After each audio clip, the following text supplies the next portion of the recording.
economic landscape. This year, under the theme Optimizing Investment and Pensions, Strategies for Sustainable Retirement Income and Economic Growth, we gather at a particularly crucial moment in our national journey. As you are aware, Ghana has recently navigated through the Domestic Debt Exchange Program, a difficult but necessary step aimed at restoring macroeconomic stability. The DDEP, while crucial for national recovery, has had far-reaching impact on savings, investment portfolios, pension funds, and investor confidence. For many individuals and institutions, the erosion of value has been painful, shaking long-held beliefs about risk and security. However, even in the face of the challenges that we face, we find opportunities. This moment calls us to reimagine how we build wealth again, not through short-term speculations, but through sustainable, diversified, and well-informed investment strategies. It calls for greater financial innovation, stronger regulation, and the strengthening of trust between investors and market actors. One of the most urgent discussions we must have today is around pensions and its sustainability. With Ghana's population aging gradually, the responsibility of guaranteed retirement for millions of citizens cannot be left to chance. Our dialogue today must seek real practical strategies that safeguard pensions, create sustainable income for retirees, and by extension, stimulate economic growth. Pension funds must be better invested to yield steady, secure returns, and while ensuring they contribute meaningfully to national development through investment in critical sectors like infrastructure, agriculture, and green energy. Beyond today's retirees, we must also look at the future, that is the youth. How do we inculcate an investment culture early? How do we guide young Ghanaians to think not only about earnings, but about wealth creation, about savings, about the discipline of building financial resilience over time? The habits we foster today among the youth will determine whether Ghana achieves sustainable economic independence tomorrow. Distinguished ladies and gentlemen, secure investment is still possible. Despite recent disruptions, Ghana's economy remains arguably fundamentally strong. New opportunities are emerging.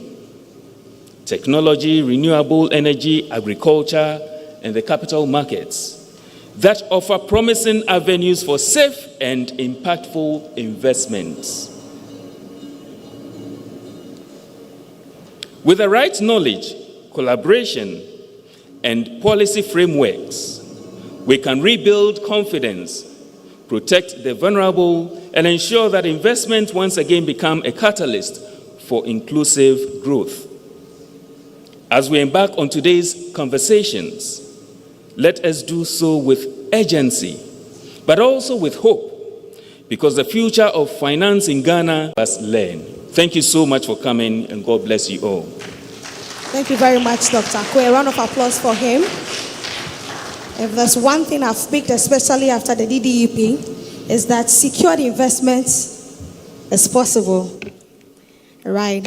And so thank you very much for that inspiring opening. We'll go straight to our next remark, and we'll be taking that from one of our sponsors.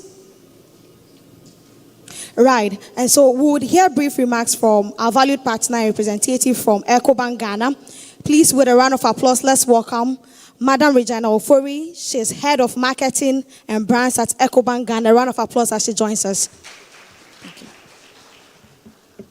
Thank you. Good morning.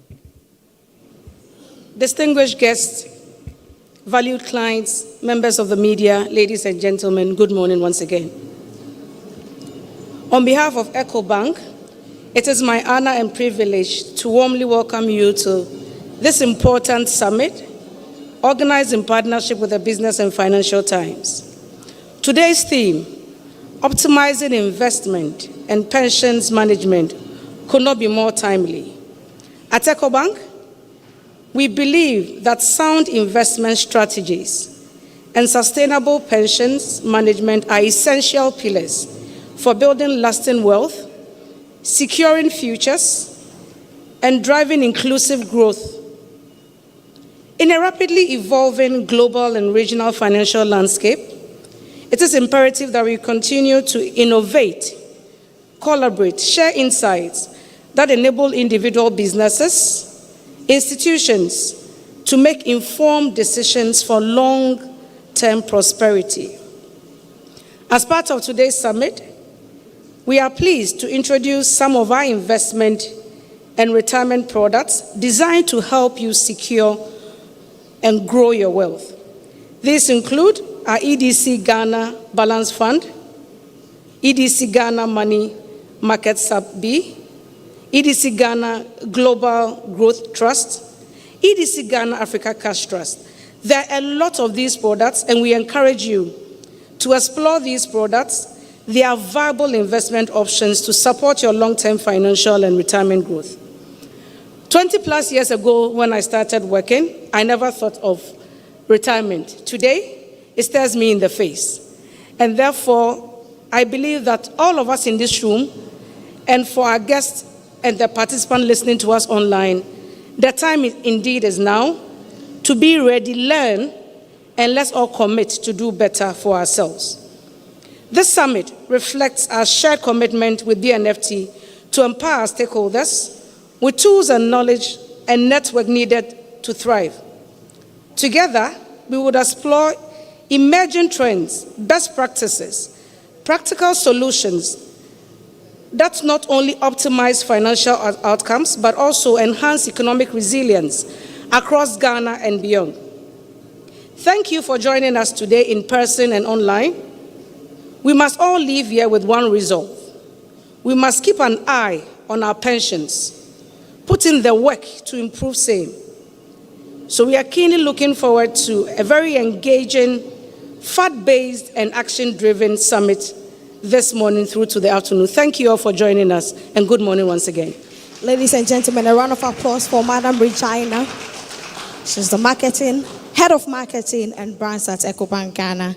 And she reiterated that the time is now for us to educate ourselves and make sound decisions to secure our pensions and be prepared for the next future to come. We'll take our next remark, ladies and gentlemen. That would be from Mr. Kwabena Boateng. He is the Deputy Managing Director of Fidelity Bank Ghana. He'll be delivering a goodwill message as well. So a round of applause as Mr. Kwabena Boateng joins us on stage. A round of applause so he gets to the mic.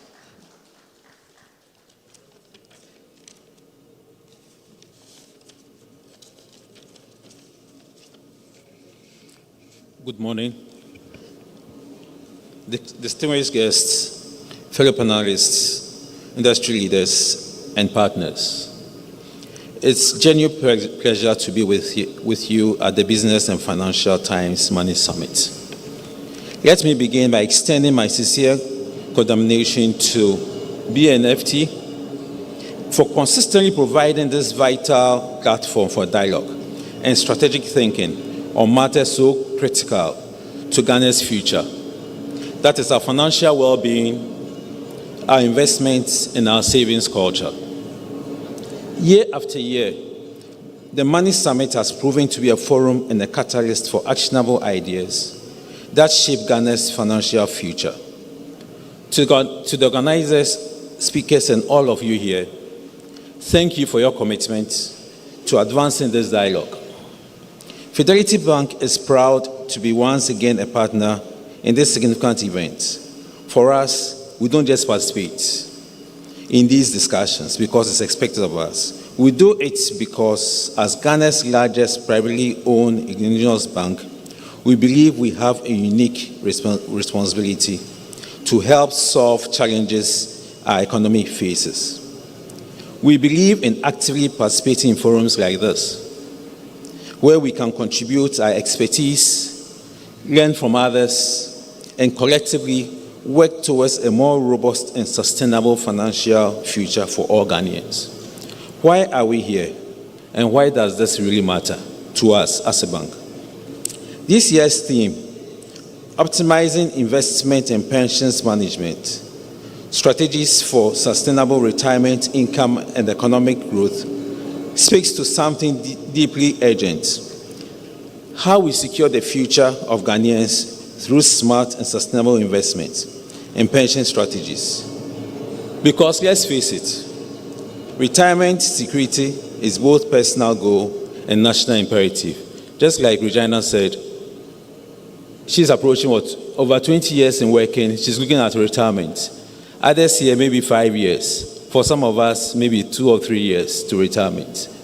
So we are there and it's staring at us right in the face. Are we ready for it? Ghana, like many countries, has witnessed a shift in investment and pension landscape. The recent domestic debt exchange program, do I call it famous or infamous? While a necessary step, has understandably influenced investor confidence and the appetite for long-term investments. But challenges create opportunities. Like I always say, in adversity, there are opportunities. So we need to make the best out of everything.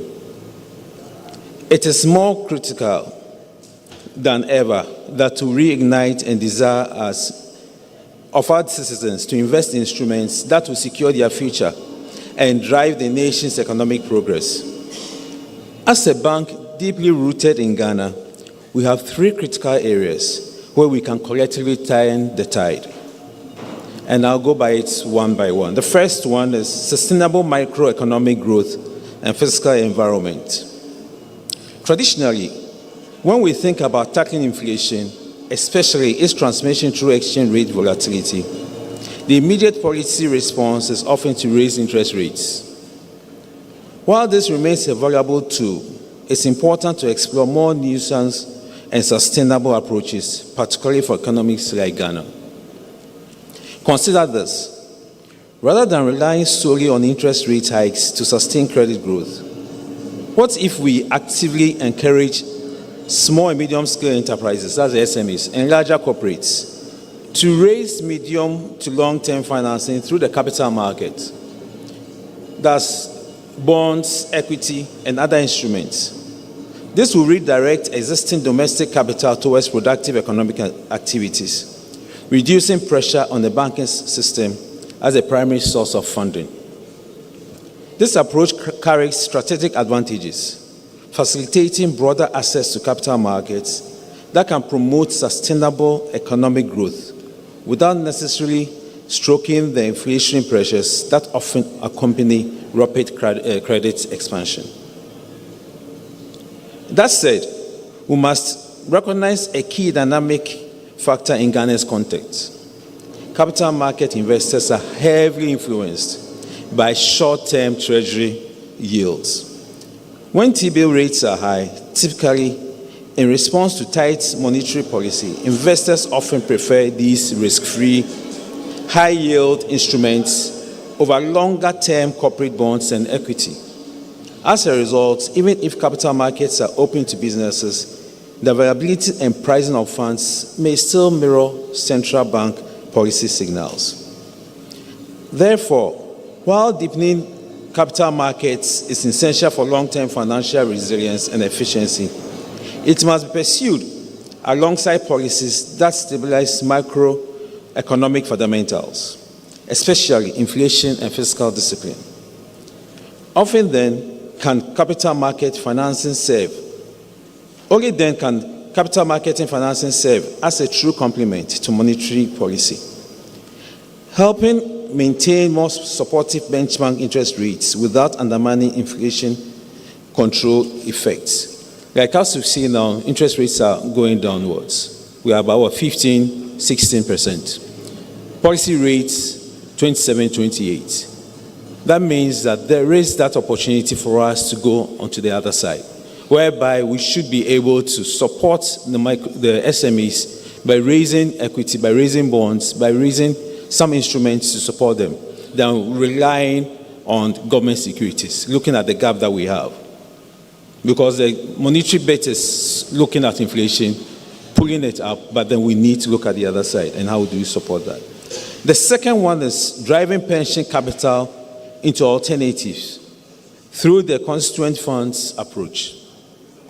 In 2021, the National Pensions Regulatory Authority, that's the NPRA, introduced a forward-thinking regulatory framework allowing for the creation of constituent funds within pension schemes. This is a significant step. It means a pension scheme with multiple constituent funds can adopt distinct investment policies and strategies tailored to the specific age and risk profiles of its members.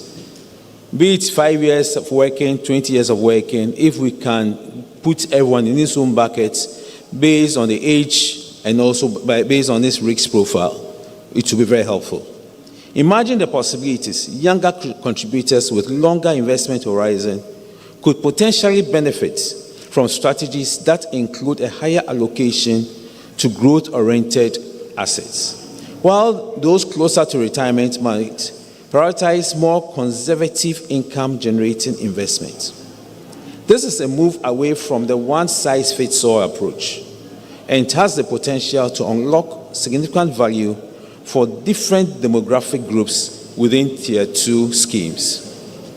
However, the reality is that today many investment strategies are still largely guided by the risk appetite of the trustees or the average age of the scheme members.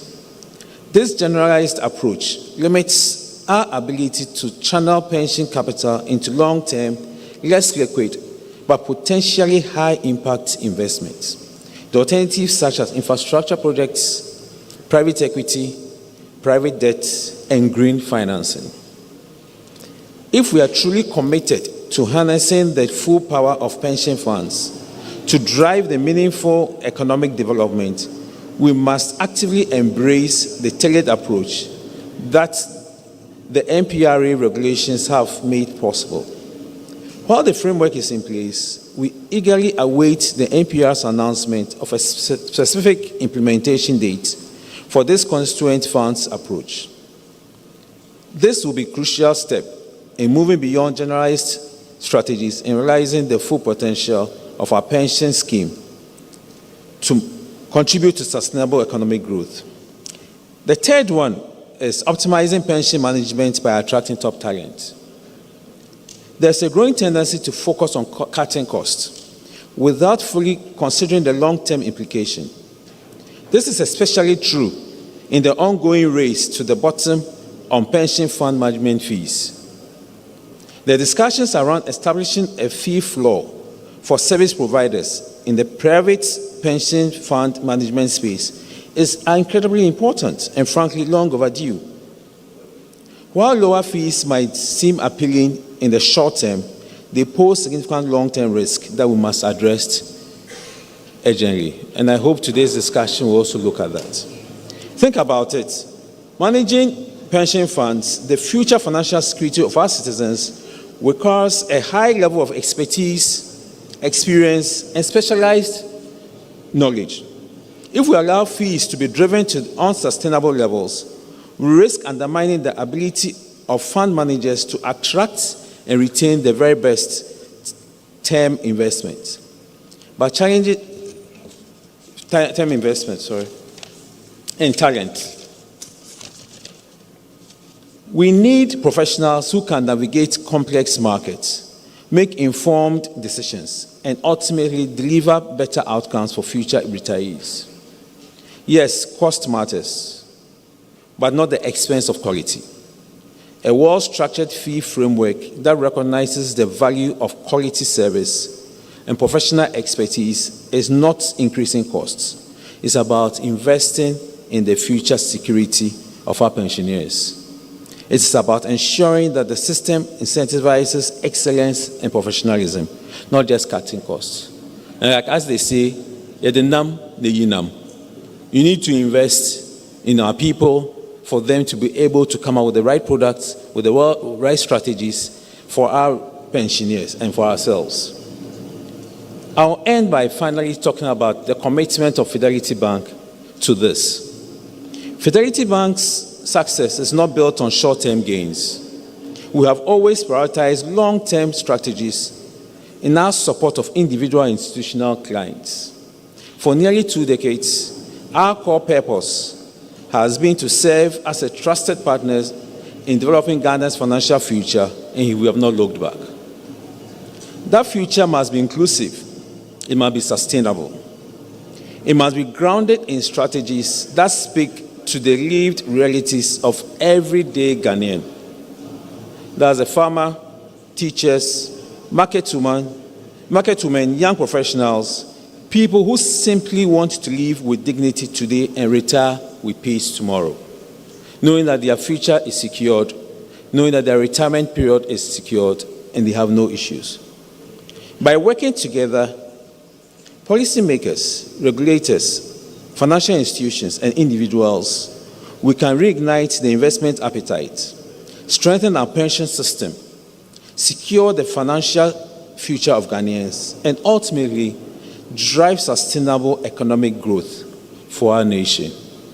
Thank you very much, and I wish us to have a good session, learning from one another for the good of ourselves and for the good of Ghana as a whole. Thank you. Thank you very much, Mr. Boateng.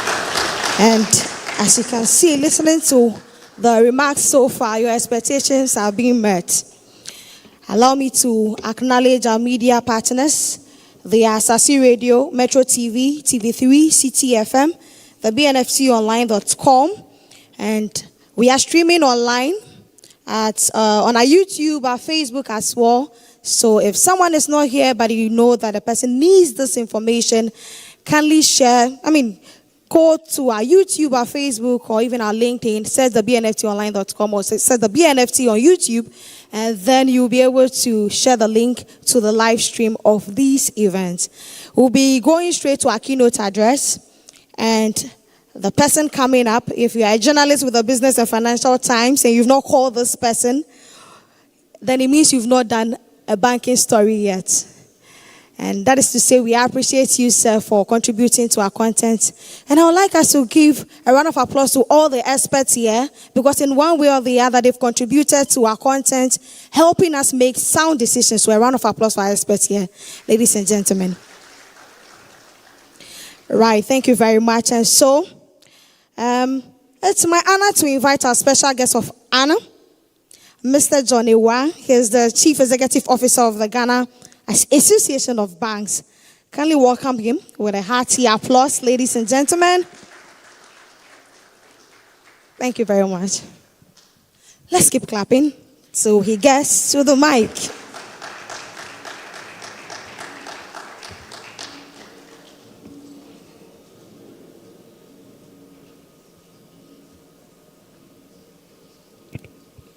Good morning. So as they say, I also stand on existing protocols. It is an honor personally and a privilege, and on top of that, a responsibility to address you today at this landmark event, the fifth in the series of the Money Summit, where together we tackle one of the most pressing challenges of our time: optimizing investments and pension management to ensure sustainable retirement income while driving economic growth. This summit's theme is particularly timely as the world, and in particular Ghana, grapple with an evolving economic landscape. You agree with me that global markets are increasingly volatile, and the challenges posed by demographic shifts, inflationary pressures, tariff wars, and geopolitical instability are becoming more pronounced. These challenges have amplified domestic concerns, such as the recent Domestic Debt Exchange Program, DDEP, which nearly disrupted investor confidence and undermined long-term retirement savings. For pensioners and for other long-term investors, the key question remains: how do we safeguard retirement income in an era of economic uncertainty? I believe that this summit will showcase the urgent conversation about how we as a nation and as a financial sector can optimize our approach to investments and pension management. The present need for diversification, coupled with sound regulatory frameworks, offer a critical opportunity to reshape our financial outlook and future. Let's look deeper into the current state of investments and pensions in Ghana and explore practical, actionable solutions that will safeguard the future of pensioners and promote sustainable growth in our dear country. Our country, like many others around the world, is facing significant changes in its investment landscape. For years, traditional investment vehicles such as government securities, real estate, stocks, fixed deposits, and the like have been the mainstay of players, including pension funds. However, our dear friend DDEP, which involved the restructuring of Ghana's debt obligations, has forced investors, including pension managers or pension fund managers, to rethink their strategies. As we have seen, the DDEP impacted confidence, particularly in government securities, as pension funds experienced significant reductions in their valuations. And here I'm emphasizing pension funds, knowing very well that as banks, were the greater investor population that was really hit the hardest in the DDEP. As a result of the domestic debt operations, the yield curve on government securities has become inverted. The investor experience of this phenomenon serves as a critical learning point for the need for diversification. Diversification, particularly into alternative investments, is not just a strategy for pensioners. It must become the cornerstone of our national investment strategy moving forward. In line with this, it is important to note that alternative investments such as equity investments in private enterprises, real estate, and the recently launched Ghana Gold Coin, corporate notes and bonds, commercial papers, and even green energy investments have shown considerable promise in recent periods. Commercial paper, for instance, which was introduced for the first time in our country just a few days ago, offer a viable alternative to government securities with short-term fixed returns and reduced exposure to the macroeconomic risk associated with government debt. Commercial paper could serve as short-term liquidity management tool as well. Investors, particularly pension funds, must now seriously consider these options as part of their broader strategy. Obviously, in line with asset allocation requirements from the industry regulator from time to time. The introduction of green investments, funds, and green bonds offer another opportunity. As global attention increasingly shifts towards sustainability, the demand for investments that support environmental sustainability is growing very fast. This trend is also visible in Ghana. For example, government's commitment to renewable energy has encouraged institutional investors, including banks, to diversify into renewable energy projects. These projects not only offer promising returns, but also contribute positively to economic growth and towards our march to a more cleaner world. The importance of diversification cannot be overstated.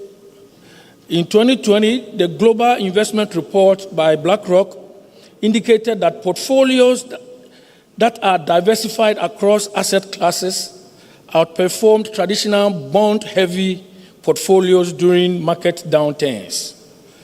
The report highlighted that a diversified portfolio, especially those that incorporated alternative investments, were able to mitigate and deliver higher returns over a longer period. For Ghana, these findings underscore the need to move away from heavy reliance solely on government securities and invest in diverse asset classes. A clear example of the success of diversification can be seen in the Norwegian government's pension fund Global. The fund, which manages over $1.3 trillion, has adopted a diversified investment strategy that includes equities, real estate, private equity, and infrastructure.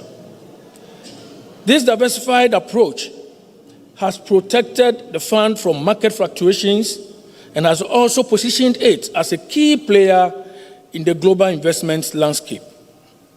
Aside the portfolio management strategy, the government appointed, and here I'm talking about the Norwegian government, appointed professionals with the right experience and skill set to manage these national pension funds.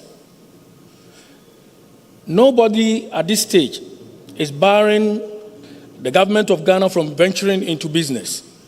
But once our government ventures into business, it must embed private sector mentality in how these businesses operate.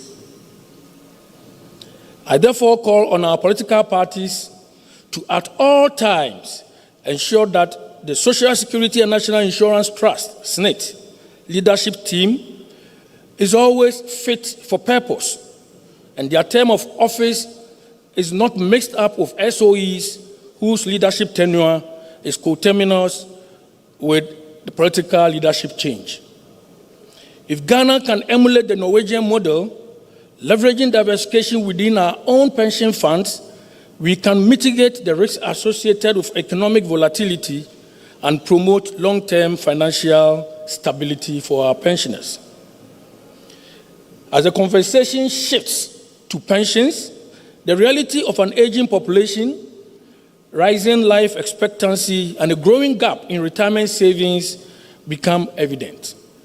According to the International Labour Organization, ILO, the global pension gap is expected to exceed over $400 trillion by 2050, with developing countries like Ghana particularly vulnerable to the repercussions of insufficient retirement savings. In a release by NPRA, the National Pension Regulatory Authority in Ghana, the average monthly pension payment remains inadequate to cover the living costs of our retirees. This issue, if left unchecked, will only deepen in the coming decades as the population continues to age. Current pension system in Ghana, while a critical lifeline for many, is far from perfect. A major flaw lies in the lack of diversification of pension fund portfolios. Much of the pension fund assets in Ghana is still concentrated in low-yielding Government of Ghana securities. This approach, though historically safe, has in recent years proven to be no longer a default-free safe haven in today's economic climate. The time has come for a shift that embraces alternative options in our investment portfolio. Pension managers must broaden their scope to include real estate, private equity, and infrastructure investments, and must push for a more diversified asset allocation in the pending amendment to the National Pensions Act. These assets, despite their inherent risks, provide returns that are more likely to outpace inflation and provide sustainable income streams for retirees. And here I'm referring to myself as well. We are all heading there. For instance, some banks have started diversifying their investment portfolios by introducing funds that focus on sectors like real estate development, agriculture, and green finance alternatives. This move not only secures the future of our investors, but also contributes to national economic development. By prioritizing these alternative asset classes, pension funds in Ghana could see improved returns and better protection for our pensioners from market volatilities. Ladies and gentlemen, one of the critical areas that need urgent attention is the professional management of all pension funds, particularly SNIT, Ghana's largest pension fund. For years, it has been alleged that some investment decisions have either been politically influenced or have not been in the best interest of contributors to the scheme. And this has resulted in suboptimal fund management. Successive governments, while having vested interest in the health of the pension system, must not politicize its management. Pension fund managers must be held to professional standards that focus on professionalism, performance, transparency, and long-term sustainability. This shift can be started by removing alleged interference in investment decisions and prompt payment of pension deductions to fund managers, ensuring that decisions are made by qualified professionals with expertise in investment management. The commitment by the government to making state-owned enterprises more profit-oriented at this stage is therefore commendable. If we can replicate this in the management of SNIT, we will build a pension fund that not only supports retirees, but also plays an active role in stimulating economic growth. One of the most pressing issues that we must confront urgently and address in Ghana is the seeming low levels of financial literacy. According to a recent survey by the World Bank, only about 27% of Ghanaians are financially literate. This statistic is alarming, especially when we consider the increasing complexity of financial products available today. Oftentimes, we tend to tickle ourselves with financial inclusion data, which is way above 70%. But financial literacy is even more critical. Without a strong understanding of how investments work, pensioners and retail investors will continue to be vulnerable to making poor decisions that could jeopardize their retirement savings. Financial literacy is not just about understanding the technicalities of stocks or bonds. It's about understanding risk management, asset allocation, features of financial products, and the importance of diversification. It is about empowering investors to ask the right questions, demand better financial products, and hold pension fund managers accountable. Institutions must make concerted efforts to educate the public, particularly pensioners, on how to manage their investments and prepare for the future. This effort requires collaboration between financial institutions, regulators, and educational bodies. To this end, the banks in Ghana, through the Ghana Association of Banks, is supporting the Center for Financial Literacy Education Africa in their efforts towards deepening financial literacy education in our markets, in our schools, churches, mosques, hospitals, and what have you. The goal is not just to promote investment, but to build a culture of informed decision-making that supports sustainable financial outcomes for individuals and the broader economy. In today's complex financial landscape, investors, especially pensioners, must adopt a proactive approach to managing their portfolios. Gone are the days when investors could simply set and forget their investments.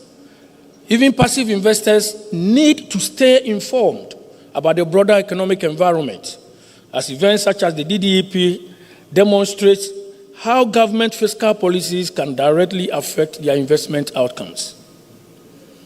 It highlighted the importance of staying informed about government debt management and fiscal position. As investors, it is not enough to simply make investments and wait. We must monitor the sectors in which we invest and ensure that they align with our long-term investment goals.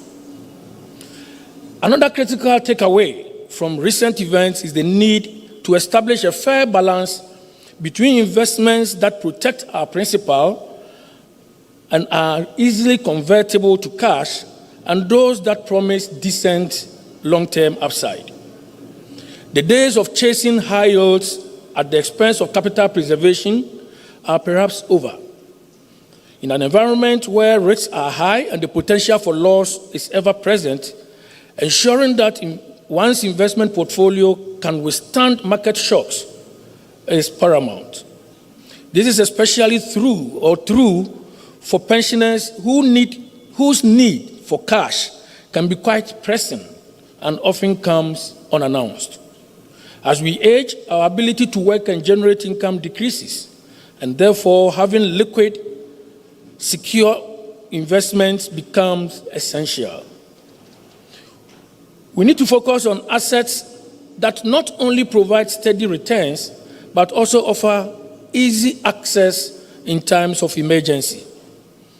Whether it's T-bills, bonds, commercial papers, real estate, gold coins, fixed deposits, mutual funds, and all the other collective investment schemes, the goal should be to create a portfolio that balances growth with safety.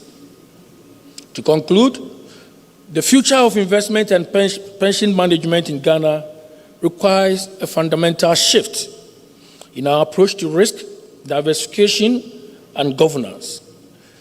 We must embrace alternative investments and build financial literacy and ensure professional management of our pension funds.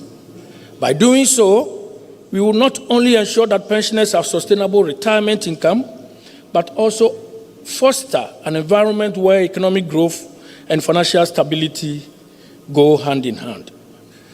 I thank you for the audience. I'm very hopeful that the deliberations today will result in all of us getting educated more and preserving our financial flows during our pension and retirement periods. Thank you and have a wonderful day. Yes, the Money Summit focuses on investment and sustainable retirement income.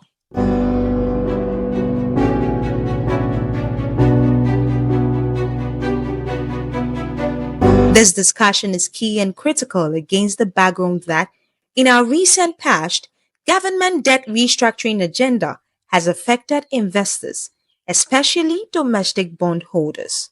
According to Mr. Paul Kofi Manti, Managing Director of ADC Investment Limited, in spite of high inflation, depreciation of the local currency, falling treasury bill rates, and coupled with haircut policy by government, the investment climate is still favorable, worth considering by investors. When you look at the year 2022 carefully, you realize that it's a year that can be divided into two halves, where the first half of the year and the second half look like two different countries.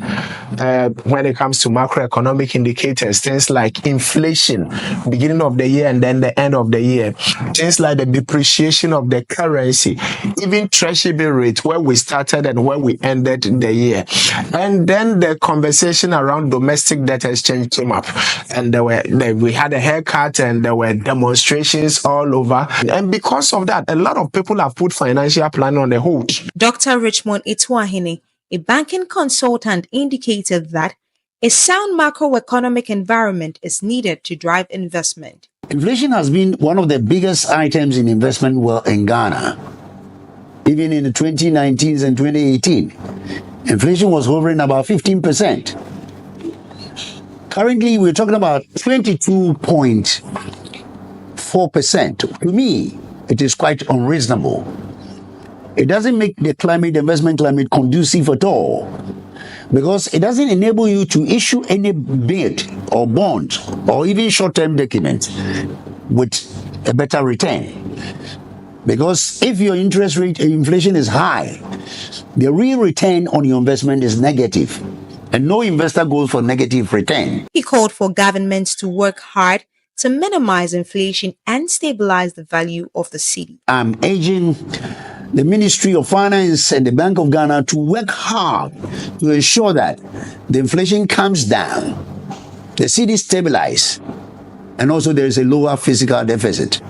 Should we get all these things together with the turn of the investment yield curve, then we can say that investment conditions are right.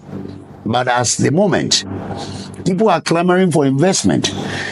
People go for the short-term end of the market, which is the treasury bills, because it has a short exit point.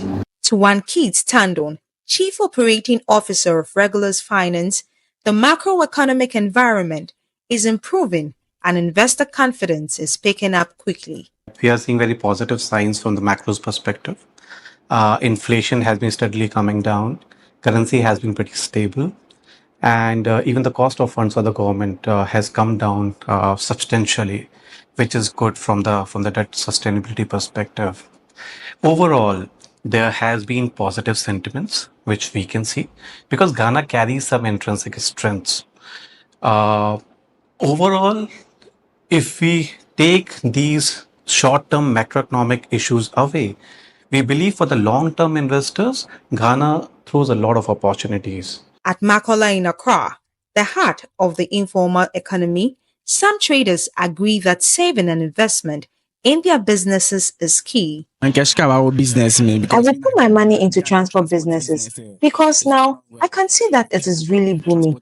Also, I will invest some in treasury bills. I will invest at the bank because investing in a business sometimes is very risky, especially in a situation where businesses doesn't go as planned. Unlike business investment, investing at the bank gives you a maximum security for unforeseen circumstances. It appears that most of them were not well abreast with alternative options. But Mr. Paul Mante shares perspective about investment options. I've heard people who have said that I will not invest again because of what has happened. But life must continue. So what have we done as a responsible company? We've created a number of new products that are completely insulated from the domestic debt exchange. We have the EDC fixed income sub-account. We have the money market account, which is a sub-account. We have the balance fund. We've created a retirement fund, a fund that focuses purely on the people who want to have decent retirement. So I want to encourage you, we need to bounce back because life must still continue. Take advantage of some of these new products that are insulated from the domestic debt exchange so that you can have a decent retirement and a decent old age. It appears his message has already caught with a student at the University of Ghana. I would like to invest in treasury bill because so far treasury bill is risk-free as compared to other portfolios or other investments. According to a corporate driver, he would prefer to invest into farming and thereafter invest the proceeds. I would like to invest it in farming because I wouldn't want to put my money in bank without bringing me any income. It wouldn't make sense to me. But if I invest that in agric farming, right, it will bring me more income. So after that, then I know that I now have an outstanding business. I can now thinking of, putting my money there for them to keep it for me. This position was equally echoed by a number of banking and finance students at the University of Ghana. I'm going to venture into agribusiness. I believe that in as much as the times may get difficult, inflation will care, what have you, I believe that no matter how hard the economy is, they are still going to have something to eat. So agribusiness is going to be an investment that is going to be profitable all year round, regardless of inflation, regardless of how hard the economy is. I mean, I'm still going to eat. So then I'll venture into poultry, farming, what have you. I'll just go produce, sell it to the market to men. So it's more or less like I'll be solving two issues at the same time. I'll be making money for myself, whilst at the same time providing individuals with organic food. The big question is whether investment is risk-free. Mr. Francis Botwe-Dadzi, finance manager of the Business and Financial Times BNFT, answered by stating that the current investment environment is quite risky due to the previous haircut policy. Considering where we're coming from as a country, it is really risky. I mean, the investment terrain is really risky, and everybody now is a bit skeptical when it comes to investment. But I still think that it makes sense to want to invest the money, at least to secure the value of the money, rather than keeping it at home doing nothing. What that means is that the money constantly will be losing value. But even if you invest it at a negative return, it reduces the rate at which your money is losing value. And I think it makes sense.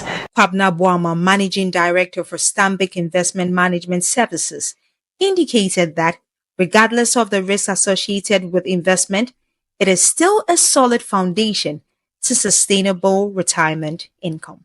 Investment is an important part of every single person's life, because what is guaranteed if God gives you life is retirement. And when you retire, your expenses don't retire. So you need to plan to make sure that your expenses are taken care of. One sure good way of doing this is by investing. Investing presents several opportunities, irrespective of what happens and what has happened. Definitely, there are good reasons why you should invest. Despite recent economic setbacks, the 2025 Money Summit shows that investment remains critical to building a sustainable income retirement. Experts agree while risk exists, opportunities are growing as confidence returns. Powered by the Business and Financial Times and Ecobank, this documentary highlights that with the right knowledge and strategy, investors are able to secure a brighter financial future.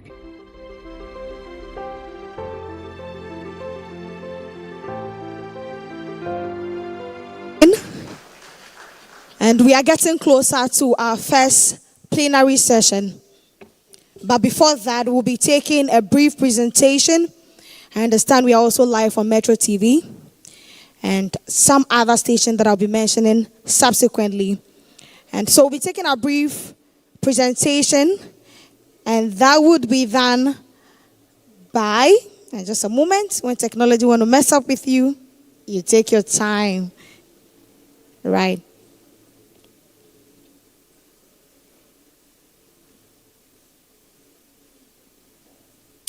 Yeah, there we have it. And so we'll be taking a brief presentation. And so I invite on stage Mr. Robert Jato. He is the Chief Executive Officer of the Chartered Institute of Bankers, Ghana, to give us a brief presentation in line with the theme. A warm welcome as he's walking towards me for his presentation. Thank you very much, sir. Let's keep clapping. Good morning to all of you. I do have a few slides, so I would ask that that's projected so we can have it on the screen. So to the organizers, we're extremely grateful. Thank you for this invitation to Chartered Institute of Bankers Ghana. Chartered Institute of Bankers Ghana, our mandate is to promote banking education, but also regulate the practice of the banking profession. And so I stand here in pursuit of that mandate, which is education. So the topic is quite clear to all of us. I've taken the liberty to say, how do we rethink investment in this era of disruption? And that disruption, you can look at it from different perspectives. But I think John Ewa, when he was speaking, talked extensively about some of the disruptions that we faced recently. I would like that we move the slides forward. It's important we bear in mind that I'm not here to give financial advice. And so what I say here, please, if you're making a decision, look at the likes of Paul Mante and others whose business it is, because we all have different risk tolerance levels, and what will give you sleepless nights, maybe someone can stomach that. So it's important if we move forward. So what I'd like to do briefly is the context where we are, but also some traditional investments which we all know, and some emerging and new investments that we see in the horizon, and some already here. But how do we rethink this whole investment proposition? Next. If we can move the slides forward, please. So what just happened to us And I'd like you to reflect on that as we move to the next slide. This is how it looks like. It feels like the happenings in our economy, it's like a tsunami, right? It's like you're building a house, building a certain investment towards a certain retirement, and then there was some banking sector cleanup, money's locked up, and then there was DDP. That's like a tsunami. Okay, next. And the headlines don't particularly inspire confidence, whether it's from depositors worried about their investments or fraud in the banking sector. And I'm sure some of you have seen some of the Bank of Ghana reports recently. And then the desire and irresponsibility or greed, if you think about it, and the sheer loss of values and ethics as we see it in our country. So the headlines don't inspire public confidence, customer confidence, or public trust. I think we're all familiar with the pensioners saying, please exempt us from DDEP. So in 2023, at Challenge Your Bankers Ghana, we took some views from some respondents in terms of how confident are you in the financial system or the financial sector broadly. You see that about 30% said they were not confident, about 30% said they were confident, then the bulk, about 40% were neutral. I bet if they were confident, they would have said so. So, next. So, the truth is that traditional investment wisdom has been disrupted, and that's just what it is. I think we are rewriting our textbooks that, risk-free premium and something, that has been, we have to rewrite and look at that. So there's nothing risk-free. Even the air we breathe is not. And so we need to bear that in mind. Next slide, please. So traditional investment options, I'm sure we all know. Next, please. And so I think the fundamental point I'm making here is that those traditional investment options still exist, whether you're looking at them from a fixed income perspective or some equities and stocks, and then of course retirement. I think one of the ones that we don't pay particular attention to is investment more from insurance perspective, life insurance or life assurance. I'm told that Americans become very rich only because they take life assurance such that when they die, which is certain, a certain huge sum comes to the family. A certain wisdom in that, I believe. So the point is that there are options, and if you are investing, then you must also be protecting that investment, whether it's in building or your car or whatever it is. Please, protection is important as part of the investment proposition. Next. So here is Ghana Stock Exchange performance over a certain time period. The green is indicative of where we are in terms of ups. And if you look at 2024, that's about 56 return in terms of performance of the market. And it's one of the best performing stock exchanges in Africa. So that, or West Africa, I should say. And that's indicative of something if you have appetite for equity and stock market investments. Next slide. So the fundamental point is that there are still options. And of course, John talked about real estate and others. I'll tell you a story about that maybe briefly as we move to the next slide. So what are we seeing?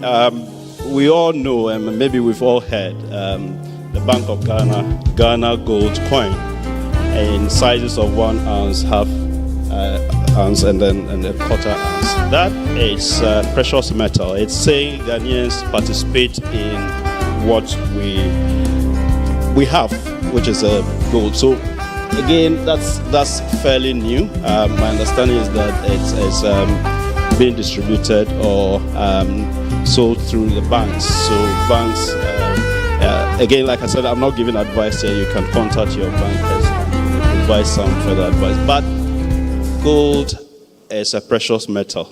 And my understanding is that, of course, we all know London bullion market is the price indicator of what the prices are. And again, you are hedging a certain value. The next thing we are seeing, and I think this is very important. This is cryptocurrency received into various African countries between July 2022 and June 2023. And you see how that particular space is trending. A lot of young people I speak to do all kinds of things. I'm not recommending, and again, I'm not advising. I think there are risks associated with it. If you are playing in that space, get the appropriate understanding, because the volatilities are quite high as well. But I'm saying that there are things that are already happening in our space from an investment or the way people are protecting and hedging their values. So rethinking investment, and I think this is where the conversation. So in 2013 or thereabout, I used to work in a bank, and the managing director said, let's go and do financial literacy. We used to do that in schools, and one day he said, Robert, let's do this in the bank, because when I see bankers who have gone on retirement, there's nothing that shows that they've worked in banking. So we did the financial literacy program, and we got to one branch, and a young, then he was an operations manager, but he said when he started working in the bank, he was a clerk. And so the first salary he got, his senior brother called him and said, what have you been paid? And he said salary. He said, no, don't think about it in terms of salary. Think about it in terms of how many bags of cement can you buy, or how many blocks. So since then, he started thinking in terms of converting his salary into blocks of cement. The next advice his brother gave him was to go to East Legon and buy forest. Those days, that place was a forest. And so he did. And then the brother said, start farming. So I heard someone saying, I will do farming. And then just when the place was developed, his brother called him and said, sell the land. He was very furious. But he did. And then the brother said, go deeper into the forest, buy a bigger land, and start farming. At the time that he was telling us this story, he owned a 2-story building rented out to Ghana Police. And he said to us he didn't depend on his salary from the bank. So the point I'm making with that is that start early, and there are options. Perhaps another way to rethink investment is investment in people. Maybe by this time we should be looking at some nieces and nephews and taking a bet on them in terms of their education. Please go back to the slide. So this may be what you are seeing today, but tomorrow, that investment will be. We will not be sitting in this room, but for some education, some investment. And I think that, of course, from where I sit, I promote banking education. We should take that investment in people very seriously. Next slide, please. We all see these guys in our communities. And recently, I had conversations with a guy in my area. And he sells this. Guess how many he sells a day? Take a guess. Or how much he makes a day. I won't tell you that just in case GR is listening, But the point is that these people are making some money. But what they don't have is the knowledge you have. So how can we complement them? How can we take interest in what they do? There are kinky sellers, there are gobe sellers. And that kinky seller in that community has been there from generation to generation. How do we scale up? And how can you use your banking knowledge and investment knowledge to support that? Because the value chain of that is important. Please, next slide.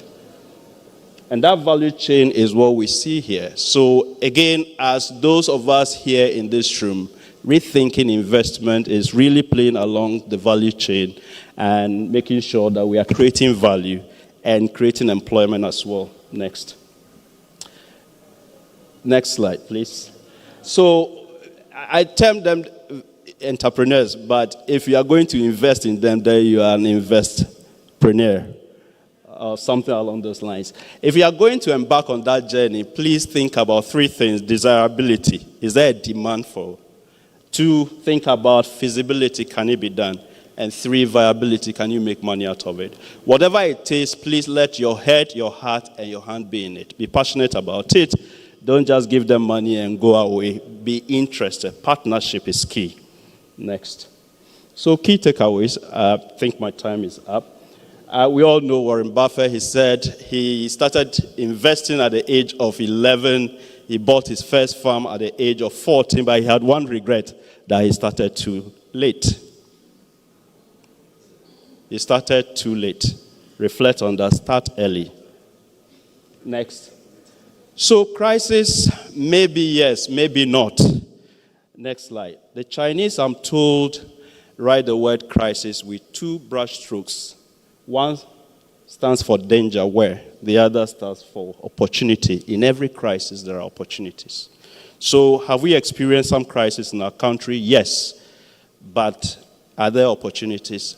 If we can minimize the dangers and optimize the opportunities, I believe that we can move forward. So moving forward, Martin Luther King Jr. said, if you can't fly, then run. If you can't run, then walk. If you can't walk, you must crawl. Whatever you do, you must keep moving forward. If you can't invest in the stock exchange, maybe you should invest somewhere or save. Whatever you do, we must move forward. Please, next slide. And I think that's where I end. Whatever we do, save for a rainy day. Thank you very much.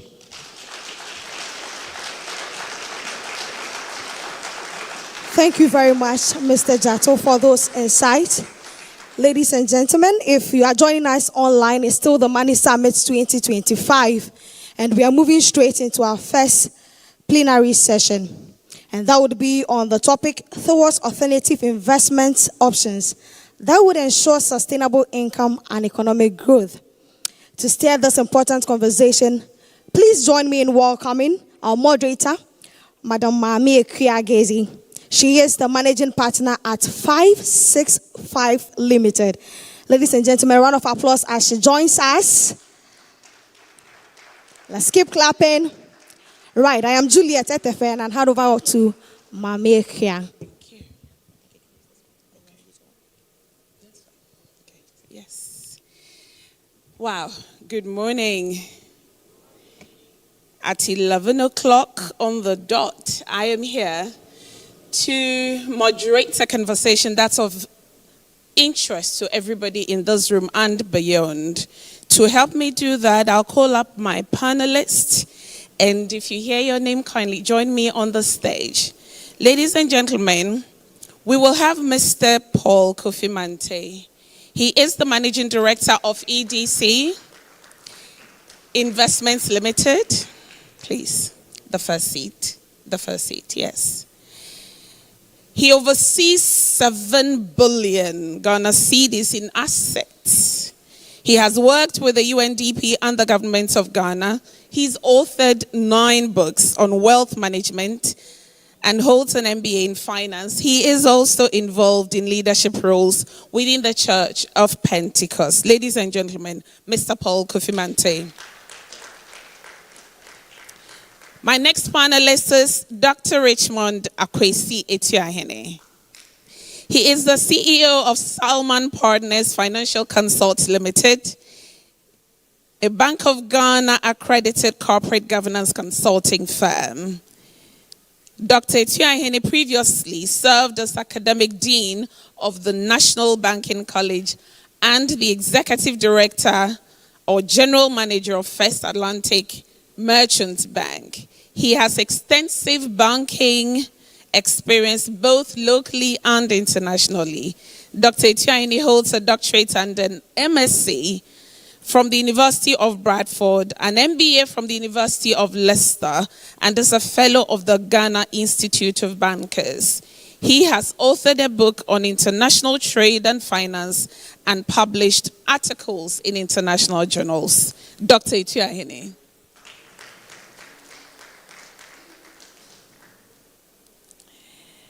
Mrs. Adjoa Thompson is my next panelist. She is an entrepreneur with over a decade years in financial markets. She's the founder and Mami, here, please. She is the founder, CEO of Service Securities, which is a broker-dealer firm. She serves on the ACI Financial Markets Association Ghana Executive Board. And Mami Adjoa is ACI certified, holds a first degree in mathematics and business management, and is currently pursuing a CFA certification. Ladies and gentlemen, Mami Adjo Thompson. If you don't watch TV, you might not know the face. If you don't listen to the radio, you may not know the voice. But if you do, you would know Mr. Joe Jackson. He's a seasoned business executive and consultant. He has over 3 decades of experience in IT, communication, and finance. He currently serves as the CEO of Daylex, an expert in strategic marketing and design thinking. He is a pioneer in Ghana's tech space. He co-founded the Soft Tribe, the country's first software house. Mr. Jackson is a fellow of the Chartered Institute of Economists, Ghana. Ladies and gentlemen, Mr. Jackson. My pleasure to welcome another lady on the panel, Madam Madeleine Nete. She is the CEO of Republic Investments Ghana Limited. Madam Nete has extensive experience in the investment banking industry, including funds management, corporate finance, and investment research. She holds a BSc in mathematics and MPhil in finance and is a licensed investment rep. Madeleine is a certified pensions specialist, a fellow of the Global Academy of Finance and Management, and holds a certificate in directorship. Madeleine, you're welcome. Last on my list of panelists, but definitely not the least, is Mr. Ankit Tandon. He is the COO of Regulus. Ankit is the director at Regulus Finance, where he leads business strategy. He focuses on expanding product offerings and introducing innovative solutions to enhance the efficiency and transparency of financial markets in Ghana. He has over a decade in experience in the financial markets across the Asian and African spaces. He has worked with the JP Morgan Chase Bank in USA. Ankit holds an MBA. He's a thought leader in treasury and is very passionate about improving financial and asset trading for robust markets. He also keenly follows global markets and enjoys reading. Ladies and gentlemen, I have filled my panelist seats. Let's give it up for them.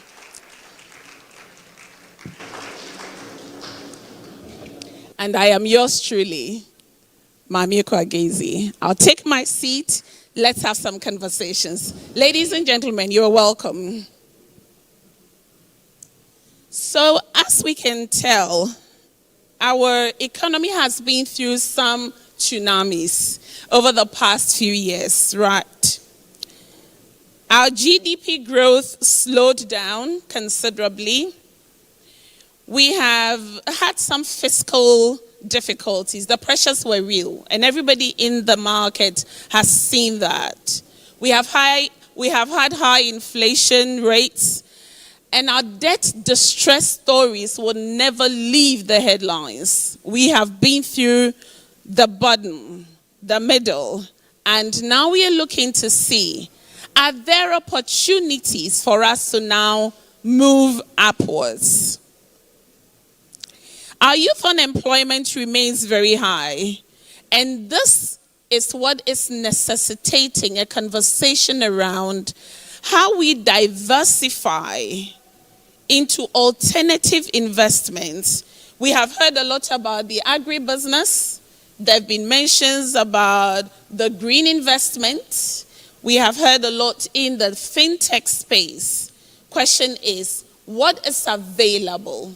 What is doable, and what can you in the audience leave here today having some level of confidence to put your money in so that it can work for you whilst you sleep? My first question will be to Mr. Etuahene. Mr. Etuahene, considering all the macroeconomic pressures that we have faced over the years, what would you say the government, I'm talking about the central government, needs to do to improve the appetite and the desire for investment in our markets?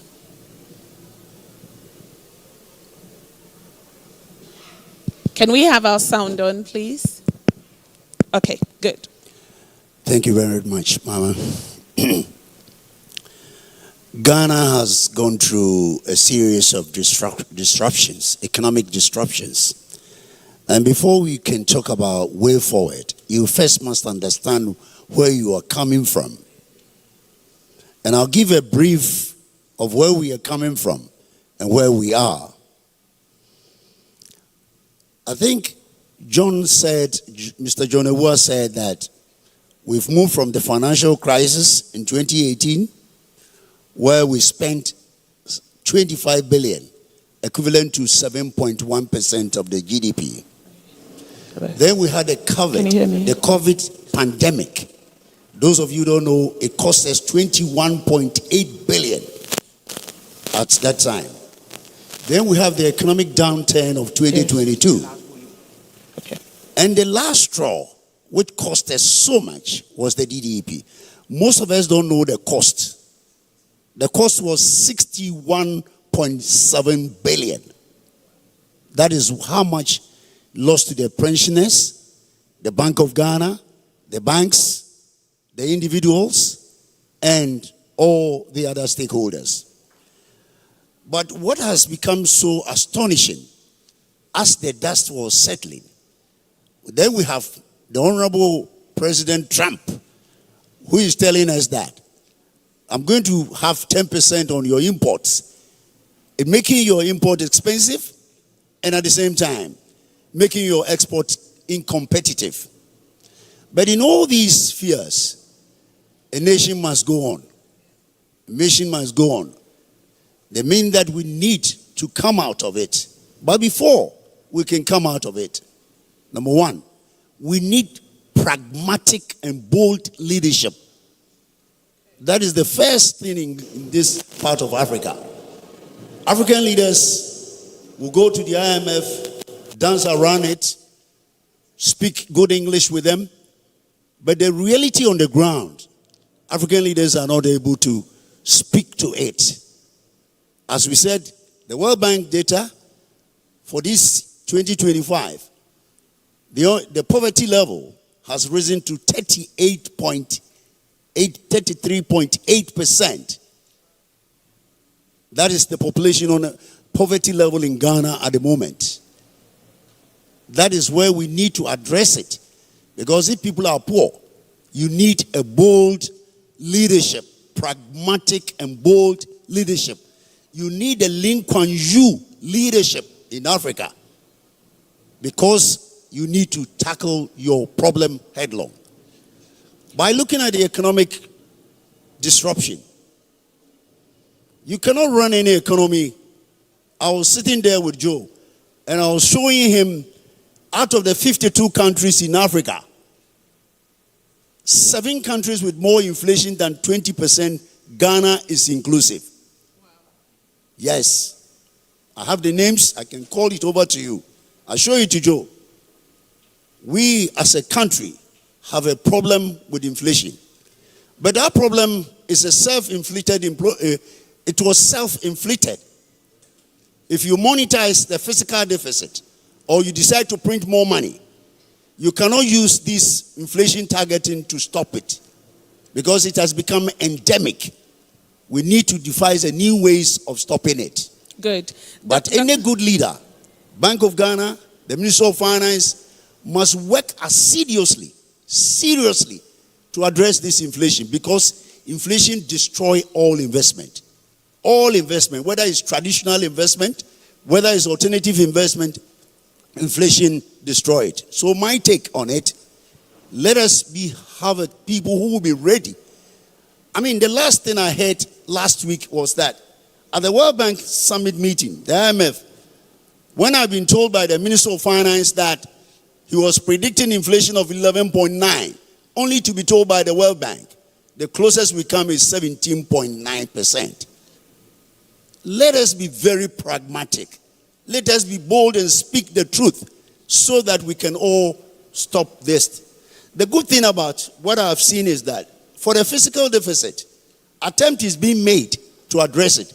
Because anytime you have more fiscal deficit, what you do is that you create inflationary pressures and difficulty for investment. But for what the Minister of Finance is doing, it is in the step in the right direction. But I would say, here, now and then, it is not an independent fiscal council. It is not another fiscal responsibility act. We need, as a country, to have a debt cap in our constitution, where you hit for 50% of the GDP debt ratio, you don't move. The reason why I don't agree with the independent council, there is no independent institution in Ghana. I stand to be corrected. Even the Supreme Court, which we think is independent, it's not independent. Okay, But Dr. Etiahene, yes. Whilst we enjoy the deep insights you're giving to us, very interesting insights, ladies and gentlemen, the challenges are real, and the numbers he's given are evident of what he's talking about. So my question to you, Mr. Mante, is, should we even be thinking of alternative investment at all? Should we, is this something we should look into, especially when our pension funds are not doing as great, especially when those who are looking into alternative investment are complaining of viability of policy climate issues? Should we have this conversation in the first place? Many thanks. Good morning to you, ladies and gentlemen. Yes, we should have this conversation. Okay, why should we? Whether it's traditional investment or alternative investment, by all means, we have to invest. Okay. And there are various reasons why we need to do this. Number one is the fact that we have low income in Ghana. And because of the low income, we also have low pensions. For the last time I checked, you will be shocked to know that about 96% of all those who are on pension get less than 5,000 or up to 5,000 cedis a month. Yes. About 96%. And you see, what gives me sleepless night over these numbers is the fact that the last time I also checked, we had just less than 300,000 people on the SNIT pension. Roll, yes. But when you look at the last population census, those above 60 are close to about 2 million. So if you have over 2 million people who are more than 60, and out of that you have less than 300,000 on a monthly pension, and out of this 300,000, 96% of them are getting less than 5,000, then you have a serious problem on your hands. Ooh. Beside, you have a serious problem on your hands. So whatever it is, we have to invest, because it's a sure way. My oldest client is about 96 years. Okay. And he will tell you that I'm alive today because I understood investment at a young age and I started investing. Again, we are living longer than before, longer life expectancy. Imagine, because of access to healthcare and research and all that, imagine retiring at 60 and living till 90. That is 30 years of your life without regular income. So by all means, you have to invest. Again, escalating health costs during pension. And Kwabena Wama mentioned it in the video. Whether you like it or not, as we are growing, health costs is likely to increase. It will so go it up. makes it even more pressing to invest towards your pension. Maybe 1 or 2 points I want to add is the fact that we've moved towards a fragmented family system where we are more nuclear than extended. Yes. So children are no longer a retirement plan. Children are no longer a pension plan. Children are our responsibility, and we need to take care of the children once we have them. But they may not even live in Ghana. You may not even see them. So whilst we take care of the children, we still have to plan for our retirement. We need to plan for old age. So I would say, whether it's alternative investment or it's traditional investment, we by all means have to invest. Maybe the final thing I want to say, and I'll hand it over to you. You know, from what we've gone through with domestic debt exchange, and people have vowed that I won't invest again. And I like Robert's presentation, that it also came with opportunities. I have a teacher. I do a lot of these financial literacy sessions. I did something for a school about 10 years ago. And a math teacher followed up to the office and said, this idea of compounding looks too good to be true. So we built a model together, quarter by quarter, and he started his journey. Guess what? He called me on the 25th of December. Last year. Yeah, last year. And he said, I'm calling you on the 25th so that you don't forget this call. I am still a teacher on a salary of 5,500 cedis a month. But my investment is at the moment generating 75,000 cedis a month. Whoa. As interest. And guess when he made money? He made money between 2020, good money, between 2020 and 2024. Two things happened. One, COVID. When we went into COVID, that was a challenge, but that was an opportunity for a teacher who was doing a lot of online classes. Number two, DDEP. Okay. And we were all running away from government investment, treasury bills. Remember, treasury bill went up to 35%. Yes, it did. He went all out investing in treasury bills when we were running away. So this is a teacher who is not 50 yet, who is making 75K a month. Wow. Right. I think a round of applause will be in a good, it will be in place. Mr. Jackson, our domestic bond yields is averaging at 28%.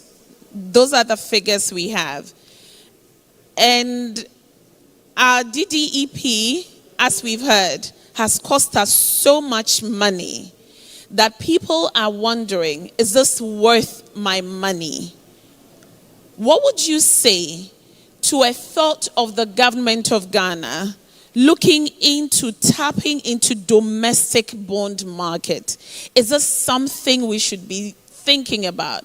Is this worth anybody's while? Thank you. Thank you. Listen, 5 years ago, this assembly would have been illegal. It would have been April 2020. And COVID would be right in the middle of COVID. And this assembly would have been illegal. In a lot of ways,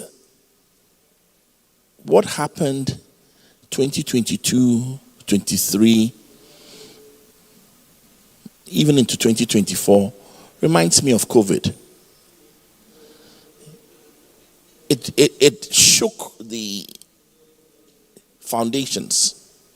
And all of a sudden we woke up and we realized that investing in government securities is not risk-free. But we moved on from COVID. We're sitting next to each other. When I look around, I see only one person sporting a mask. We have to move forward. It has happened. And the question is, just as we're washing our hands more after COVID, we're using more sanitizer after COVID. COVID, one of the realities of COVID is that this is a blended event. It's both online and we're here. Those are the remnants of COVID. Those are the things we've learned from COVID. So I would say we have to move on. The government has to get back into the market. We don't even, the alternative is not worthy of consideration. What we have to ask ourselves, just as we wash our hands more, and these days I'll do a fist bump in some situations rather than shaking a hand, what should we be looking out for? What are the things and I'll tell you, let's watch the government's commitment to bring down inflation. If you're talking about pensions, and I turned 60 last year, so I could tell you a tale of woe. If I start telling you my tales of woe from the last 3 years, I won't end in an hour. Wow. But the important thing is, so what? You got to move forward. Would I invest in government bonds again? Yes, given that I'll be looking out for their commitment to bring down inflation. I'll be looking at their commitment, and it's interesting. I would say I'll be watching out for not necessarily debt to GDP, but debt to GDP is important. I'll be watching how much of our revenue we spend servicing the debt. Because it doesn't matter if today I borrow 10 times my annual income to buy a house. So long as I get 10 years, 15, 20 years to pay for it, I may be able to afford it. So it's okay for us to start talking about it. I would even go beyond it's okay. It's time for the government to test the market with a few bonds.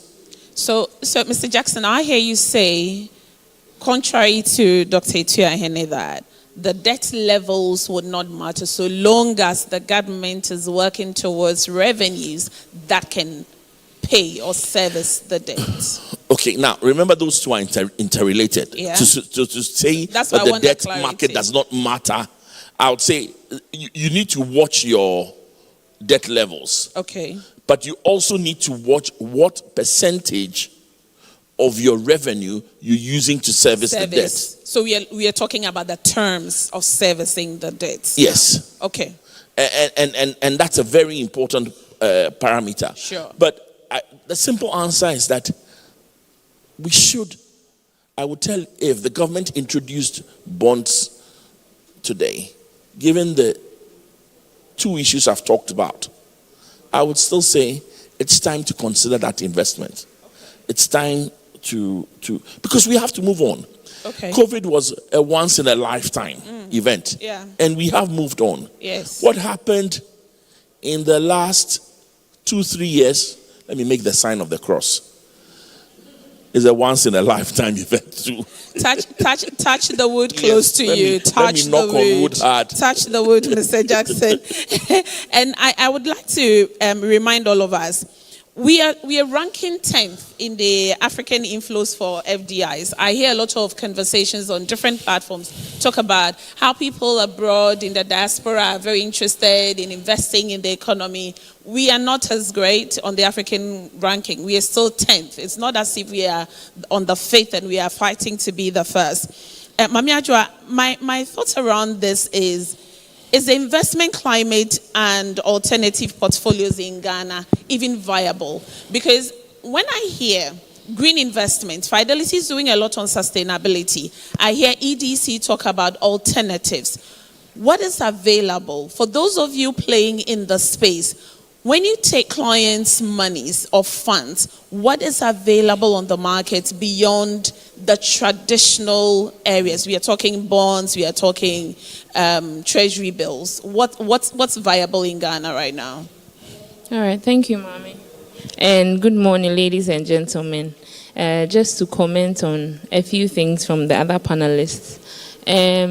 Yes, Joe, the government's plans to come back onto the bond markets from the budget that was read by Dr. Atuforton. So we are really expecting them, and we would invest in bonds when they come back, because I learned from a very wise person that when you fall sick and you go to the hospital and they tell you have 6 months to live, you don't stop living. No. You actually pull out a piece of paper and write a bucket list and try to do all the things that you were not able to do during your lifetime. So, we will invest in bonds again when they arrive. Hopefully, maybe in the third quarter. We are looking forward to that. What is available?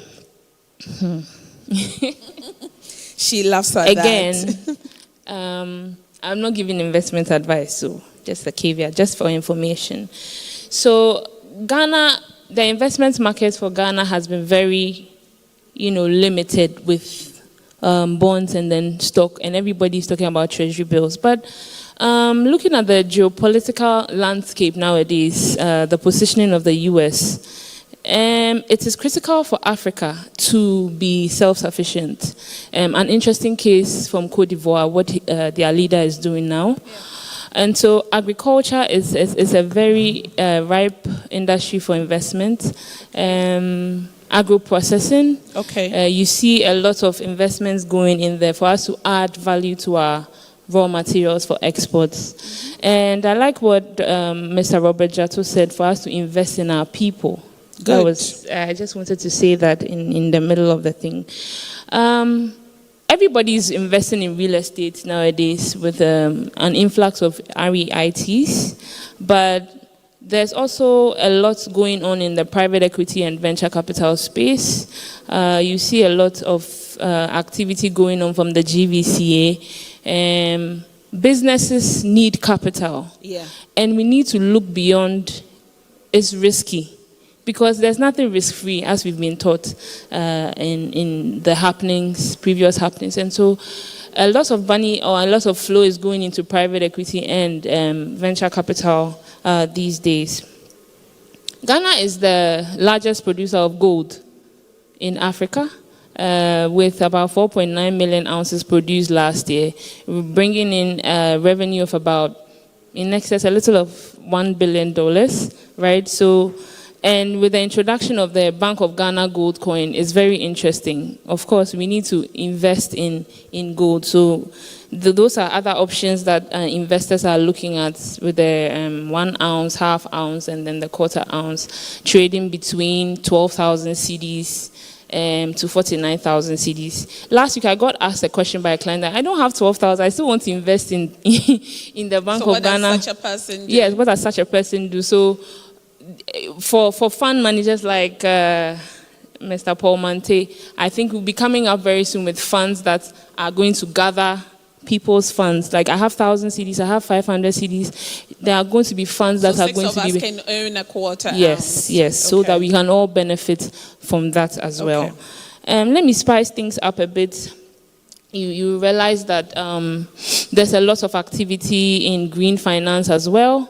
With the Securities and Exchange Commission coming out with the green bond principles or rule book last year. It's quite interesting, and we are waiting for the first green bond to be issued in Ghana. Commercial papers have seen some activity with the first issue of the commercial paper, I think from federal commodities, and so that is. But one thing that is lacking, Ghanaians like to buy and hold. That's one of our biggest problems. They've issued a commercial paper. I want to buy 1,000. I want to just hold this when they pay the interest. There should be activity. There should be activity. When you buy a commercial paper, there's a market there for you to sell it, right? But I don't want to sell. Why don't you want to sell? You invested 100,000 cedis and you realize that you needed a new car. Maybe a cute electric car. So you can come and sell it, just for the information of the public, that if you invest in even treasury bills, if 6 months, you can still come onto the secondary market. That the secondary market took a really big hit during the DDEP. There was no activity because there were no bonds being issued. But right now that the bonds market is coming back, we are really eager. We are really waiting for the bond market to come back. And the Bank of Ghana is also showing signs of doing spectacular things this year, regulating cryptocurrency, which we've been waiting for far too long. You're going into that already. Yeah. I will let you hold your thoughts on that. Ladies and gentlemen, this is still the Money Summit 2025. We are here to talk about optimizing investment and pensions management, strategies for sustainable retirement income and economic growth. And this panel has been tasked to talk about moving towards alternative investment options that will ensure sustainable income and economic growth. Ankit at the extreme end. Ankit. Ghana's currency depreciation was one of the big conversations we had. Everybody. I mean, the Gary seller would say, my Gary has moved prices from what you came for yesterday because of the price of the dollar. But the cassava cometh from Ghana. And sometimes we say it and laugh about it, but that's not changing the price. She is insisting that because she heard this morning that the dollar has moved from 14.7 to 15.23, she has access to increase her prices.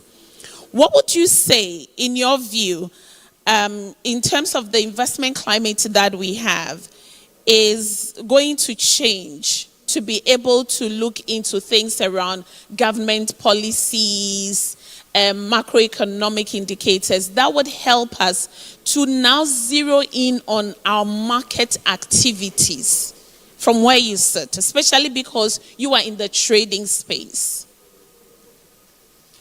Thank you very much, Ms. Casey, and good morning, everyone. Good morning. So from where we see, things are certainly looking positive.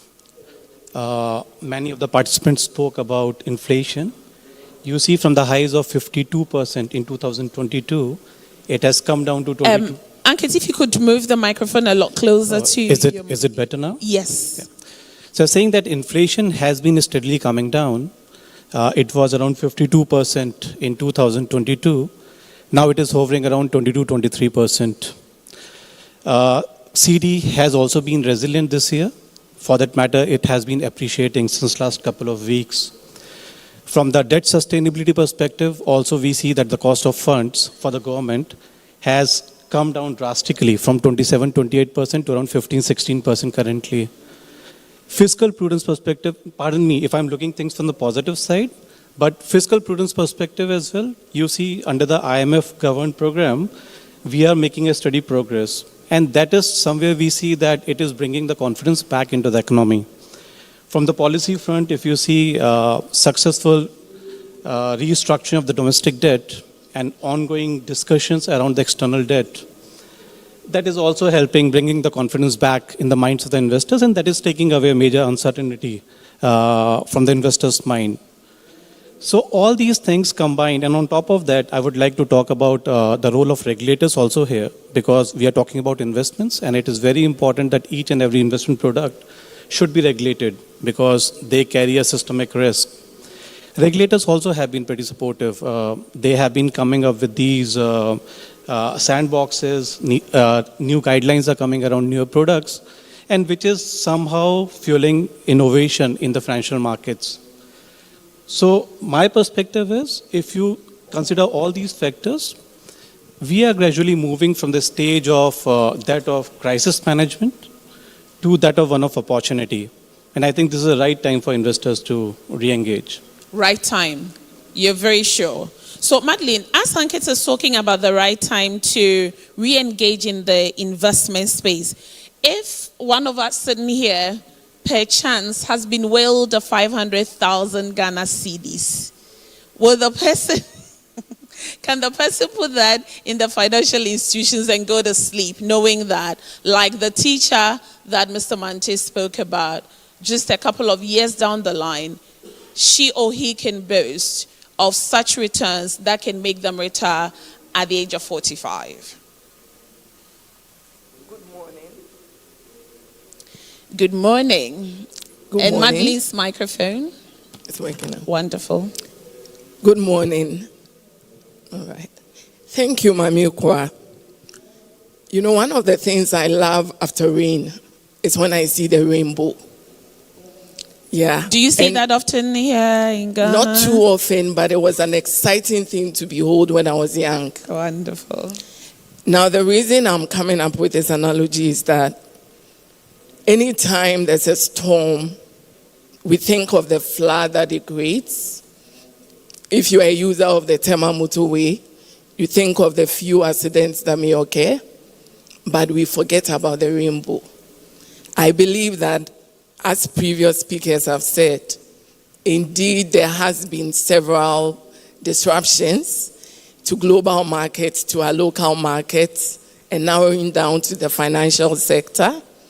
But there is still several opportunities to invest. If you take the banking sector, should we pick it from 2017, 2018, where several banks were resolved, some going into consolidation, a few being taken over by bigger banks? We realized that from a regulatory perspective, there was strengthening of oversight, capital calls, stronger risk management frameworks. And what has this done? It has strengthened the financial institutions and the services we provide, including the products that we have. Now, regulators want to ensure that every product you put out there to investors is reviewed by them and approved before that happens. Okay. So that would allude to the fact that it is safe to invest. And for a person with about 500,000 seeking to invest in the Ghanaian financial sector, a lot of times what I see or hear is that the first question they will be asking is, what rate, what will I get on this investment? Yeah. And as human as we are, it appears to be the first inclination. But I want to challenge that. How many of us will walk into a shop, find two bottles, the same color, a white bottle with a blue cork, we can see liquid in it, and one is maybe 10 cedis, and the other is 1,000 cedis, and just pick because our wallet is full or our purse is empty? How many of us would do that? You would want to know, is this one acid? Is the other water from River Nile? What is differentiating something that visually appears the same but priced differently? Unfortunately, we don't ask questions when we want to invest. But to be able to determine where to invest a 500,000 cedis, there is the need to ask questions or go through a process to determine what is right and fit for that use of money. So who wants to invest? Is it a younger person, a middle-aged, an older person? What do you want to invest for? Is it for an immediate project? Is it to build funds towards your children's education? Is it for your retirement? What is the tenor that you want to invest for? Is it short-term, medium, long? What is your risk appetite?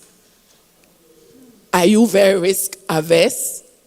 You are minded to preserve both your principal and the interest, or you are open to a bit of a balance, to take on some risk, but ensure to preserve your capital, or you are bold enough to be optimistic, explore, take advantage of opportunities, and see where it leads you on the upside.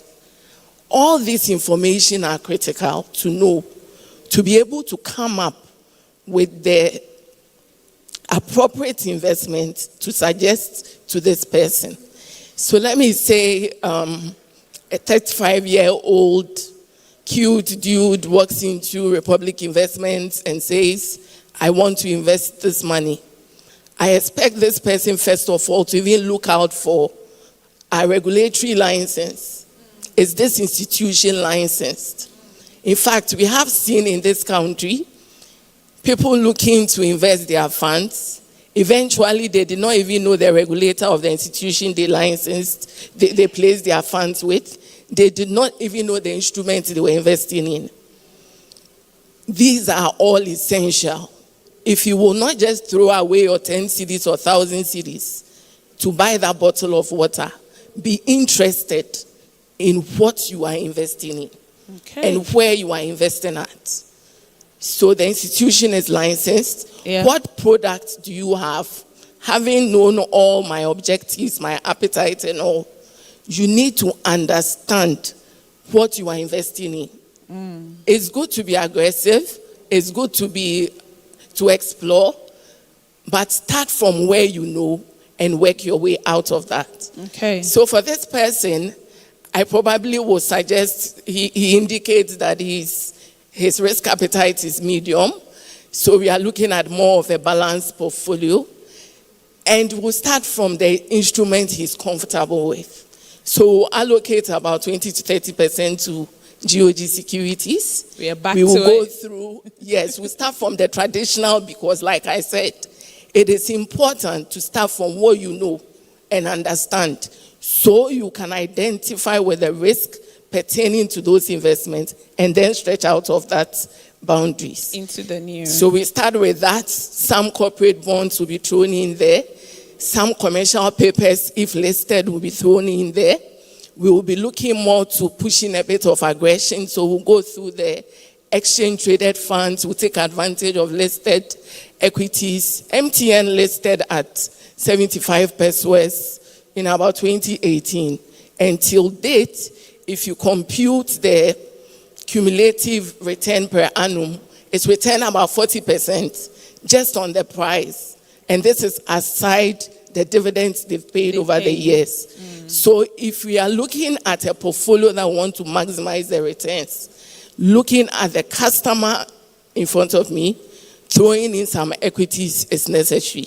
We just spoke of alternative investments. The Ghana gold coin is one that I would suggest into this portfolio as well to make sure that we take advantage of other asset classes that are not directly correlated in terms of risk to minimize the risk of the portfolio and maximize the returns. Okay. Thank you. I would like to, ladies and gentlemen, on the back of what Madeline just shared, I'd like to bounce back to you, Ankit, in the trading space.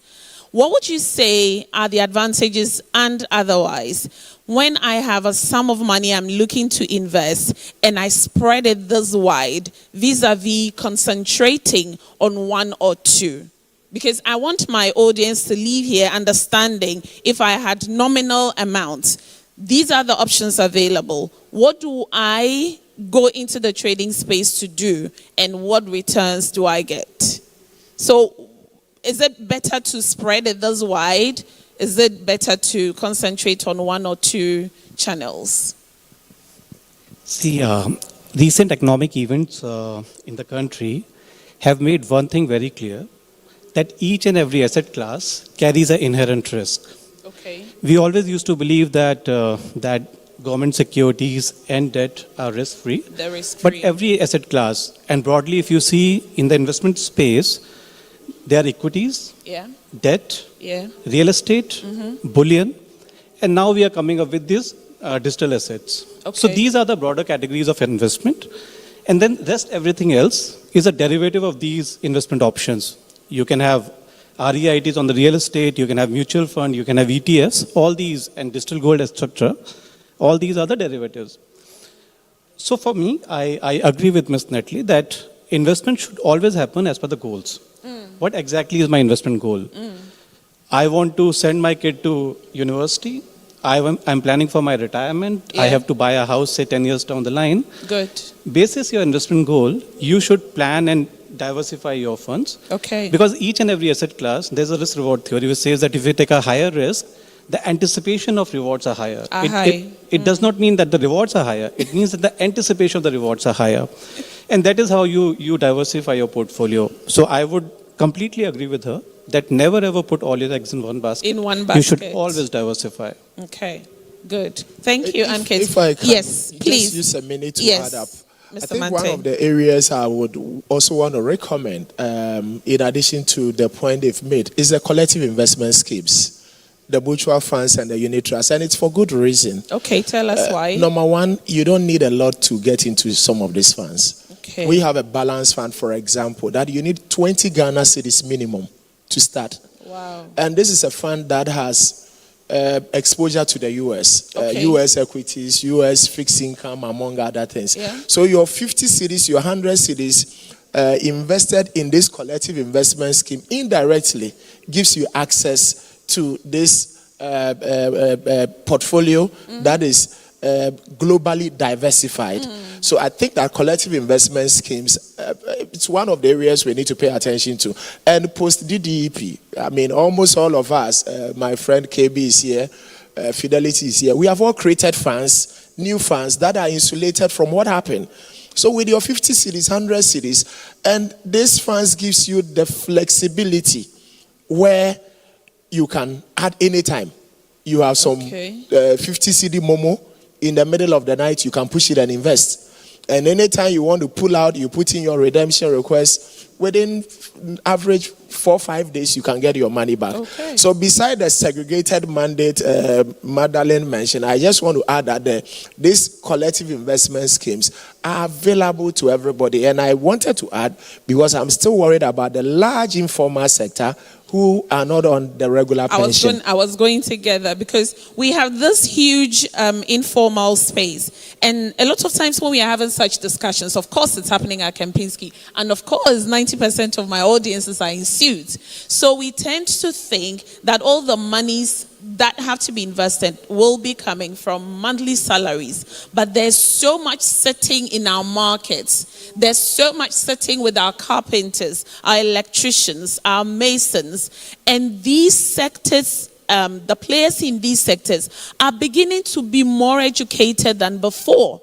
If you think about it, people are finishing university and deciding, I want to offer solar energy services to residents. So this individual you might not see as a white-collar employee, but understands a bit of the language. So my next question is actually to you, Mr. Mante. What are we doing in this space? And I'm talking to you, I'm talking to Mami Adjo, I'm talking to Madeline, I'm talking to Ankit. What are we doing as players in this space to broaden the conversation of investment? Many thanks. There is a lot to be done. A lot is being done, but there is a lot to be done. I think that it begins with a certain reality check for everybody. And I want to be very practical here. The year 2006, I asked myself one important question.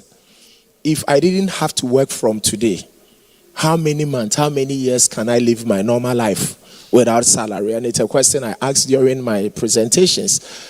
And after that, I decided to put all my assets together, look at all the liabilities I had at that time. And you know what? The liabilities were higher than the assets.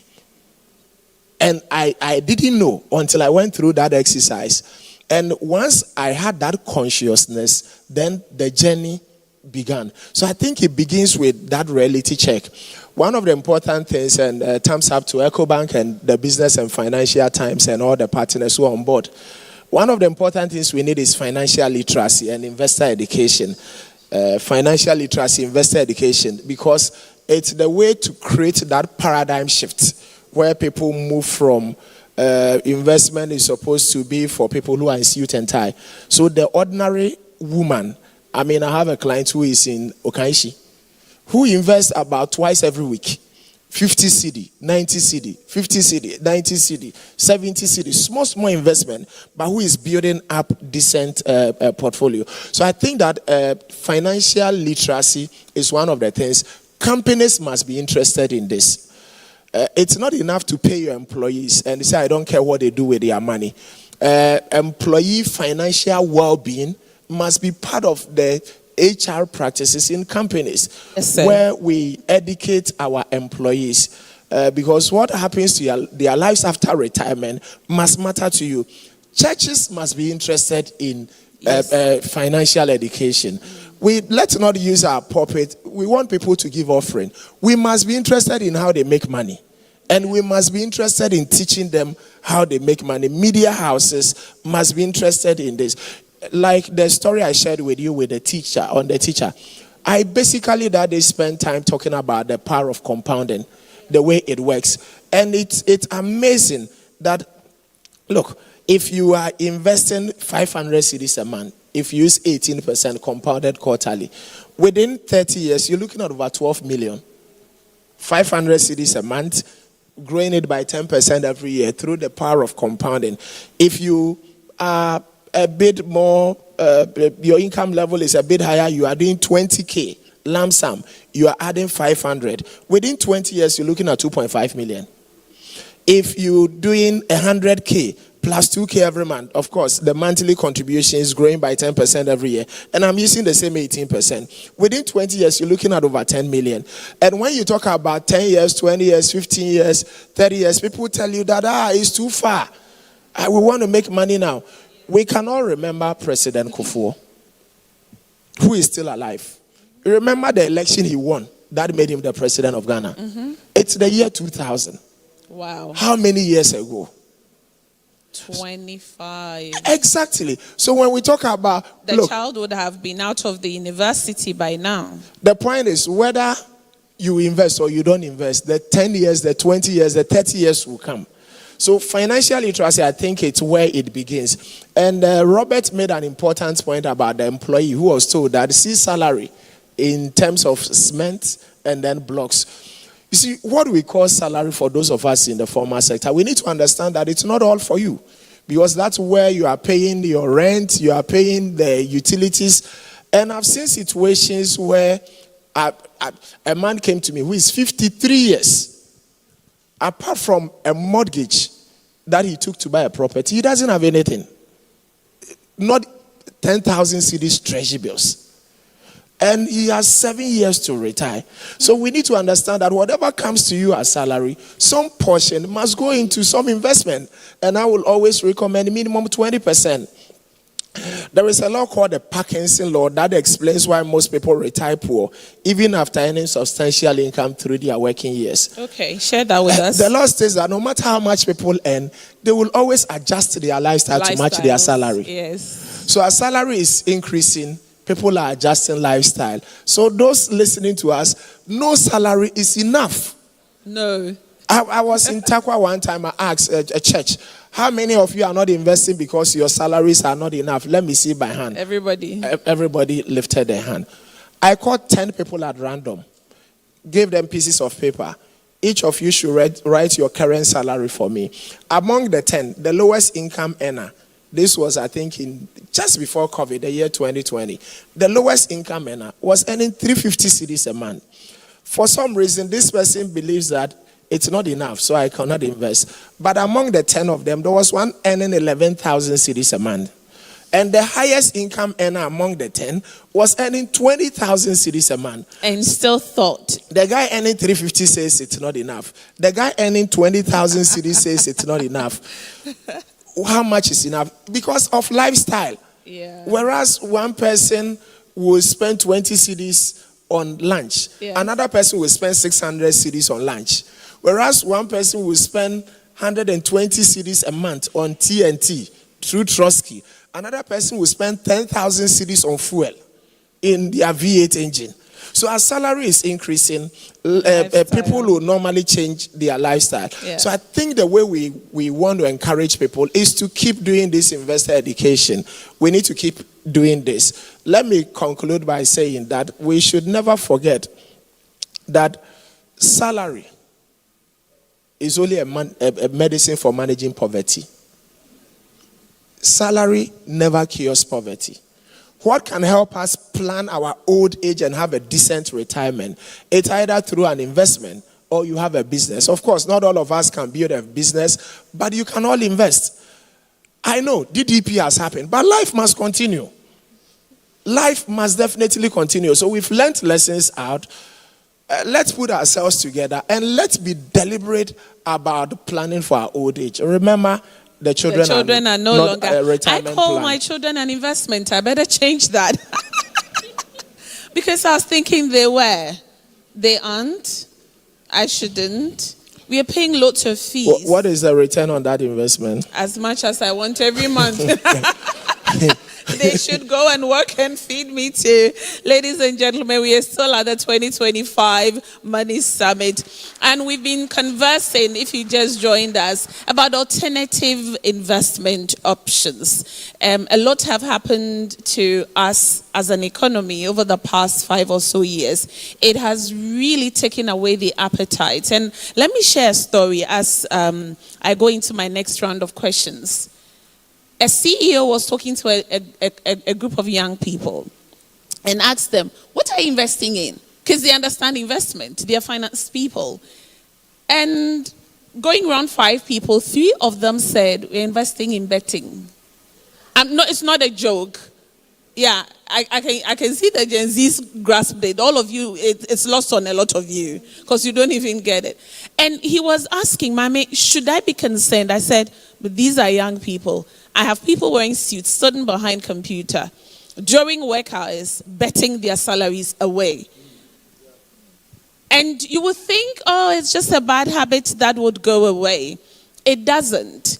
And that's why these conversations are necessary. Because we've come from a place where, why should that young person think of putting their monies where they've seen their mothers and fathers weep after saving in for over a decade?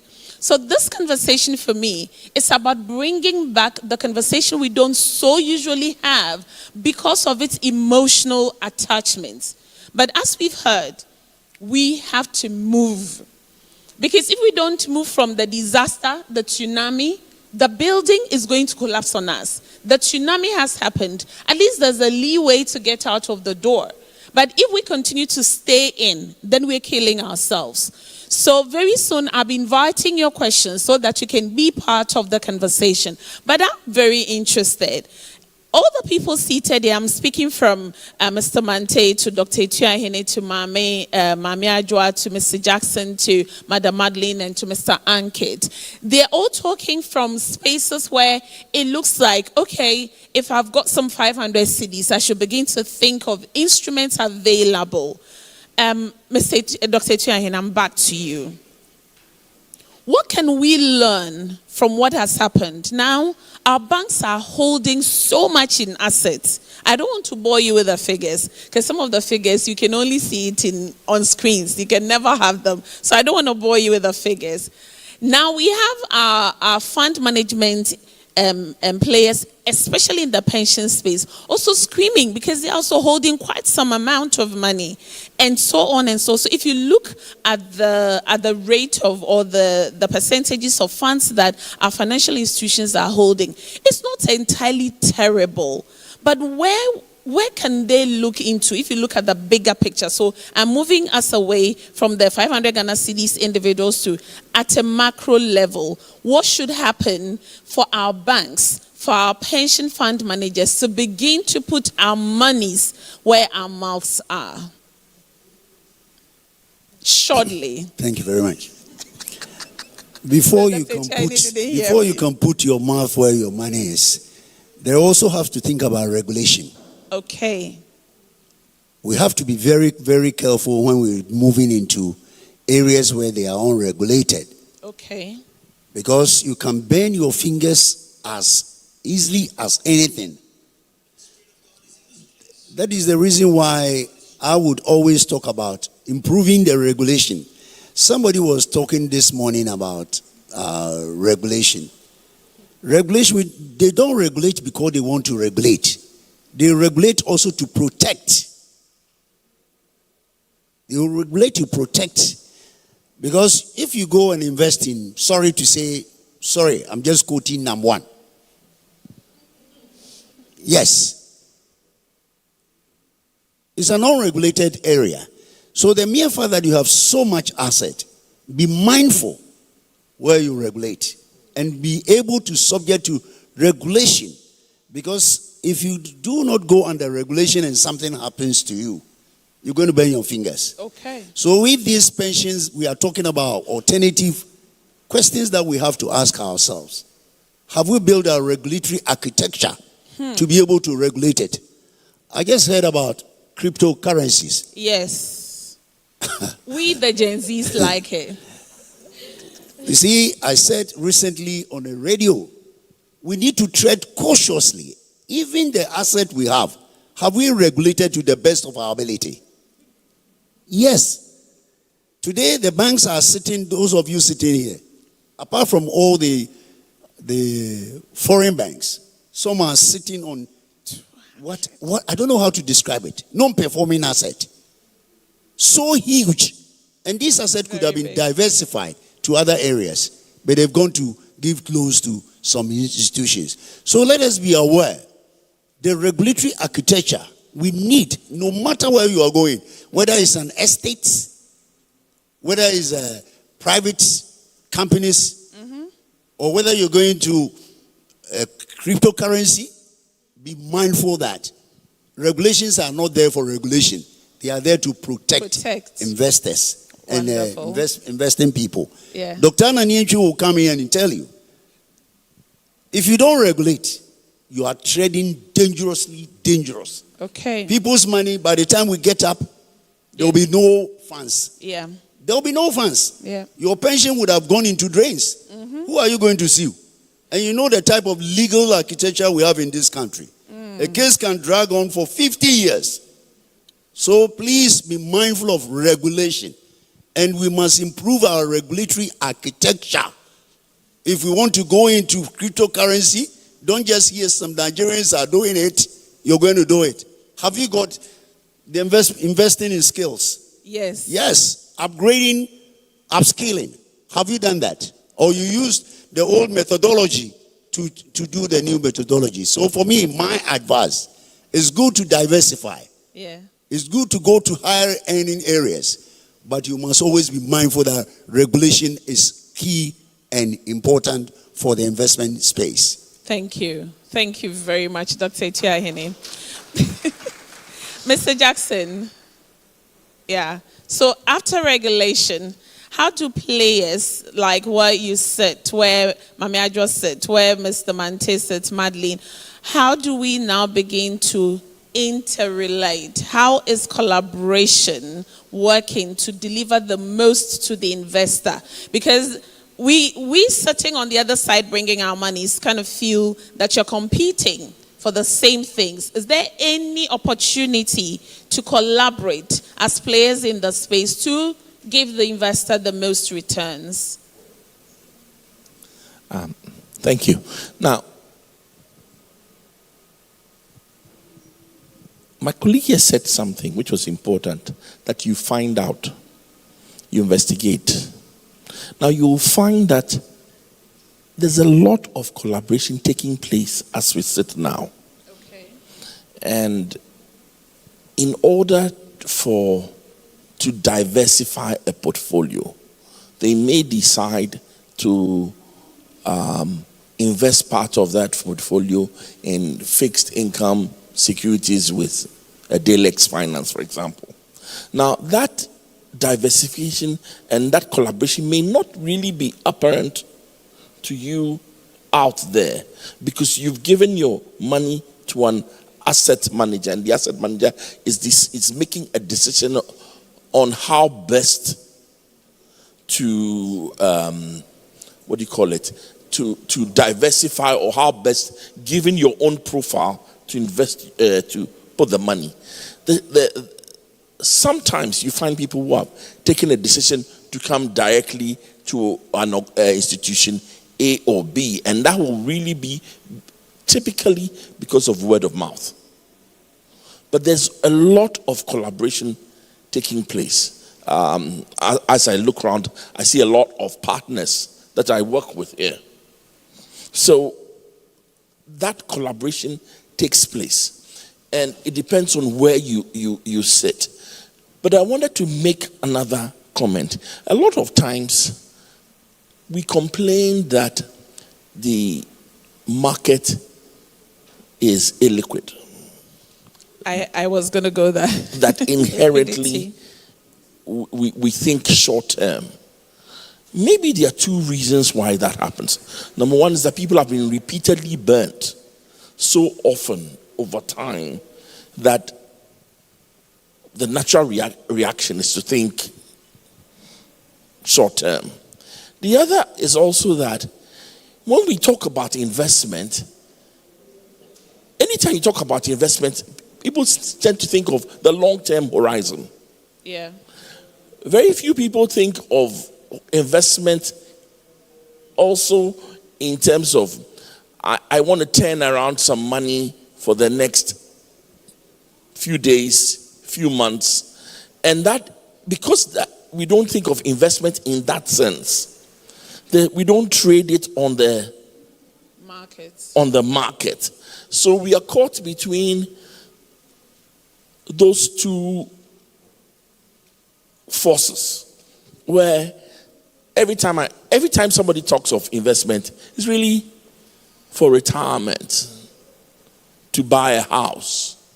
I want to see people invest money to pay the rent advance. Yeah, which will recur. Yes, which will recur every 2 years. So I want to see people invest money to buy a car. But unfortunately, and it's important that even as we talk about pensions here, and once we're talking about investments, we make it clear that investment doesn't necessarily mean a 10 to 15-year horizon. An investment could be 60 days.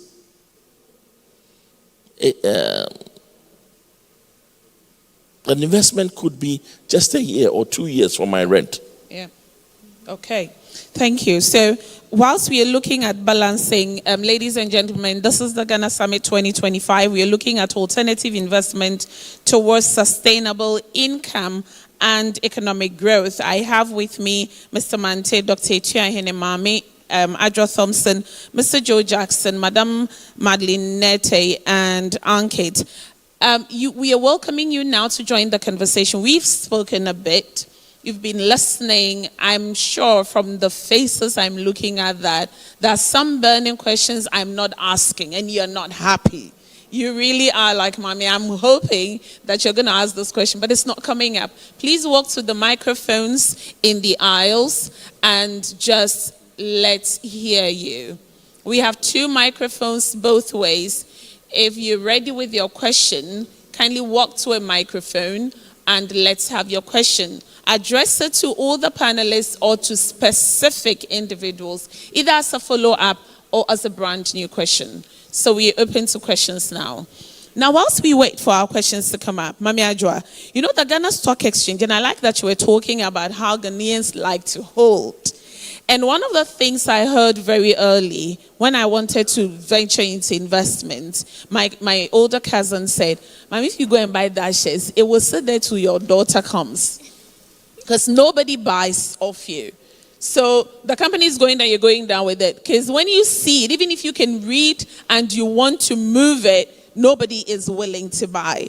Before I come to you, gentlemen behind the microphone, my question to you is, how can an operation like Service Securities help to promote alternative investments or private equity, diversifying our portfolios and looking into, okay, what do I do with this market value? How do I move this here? Very shortly, what can a worker, a trader, anybody do?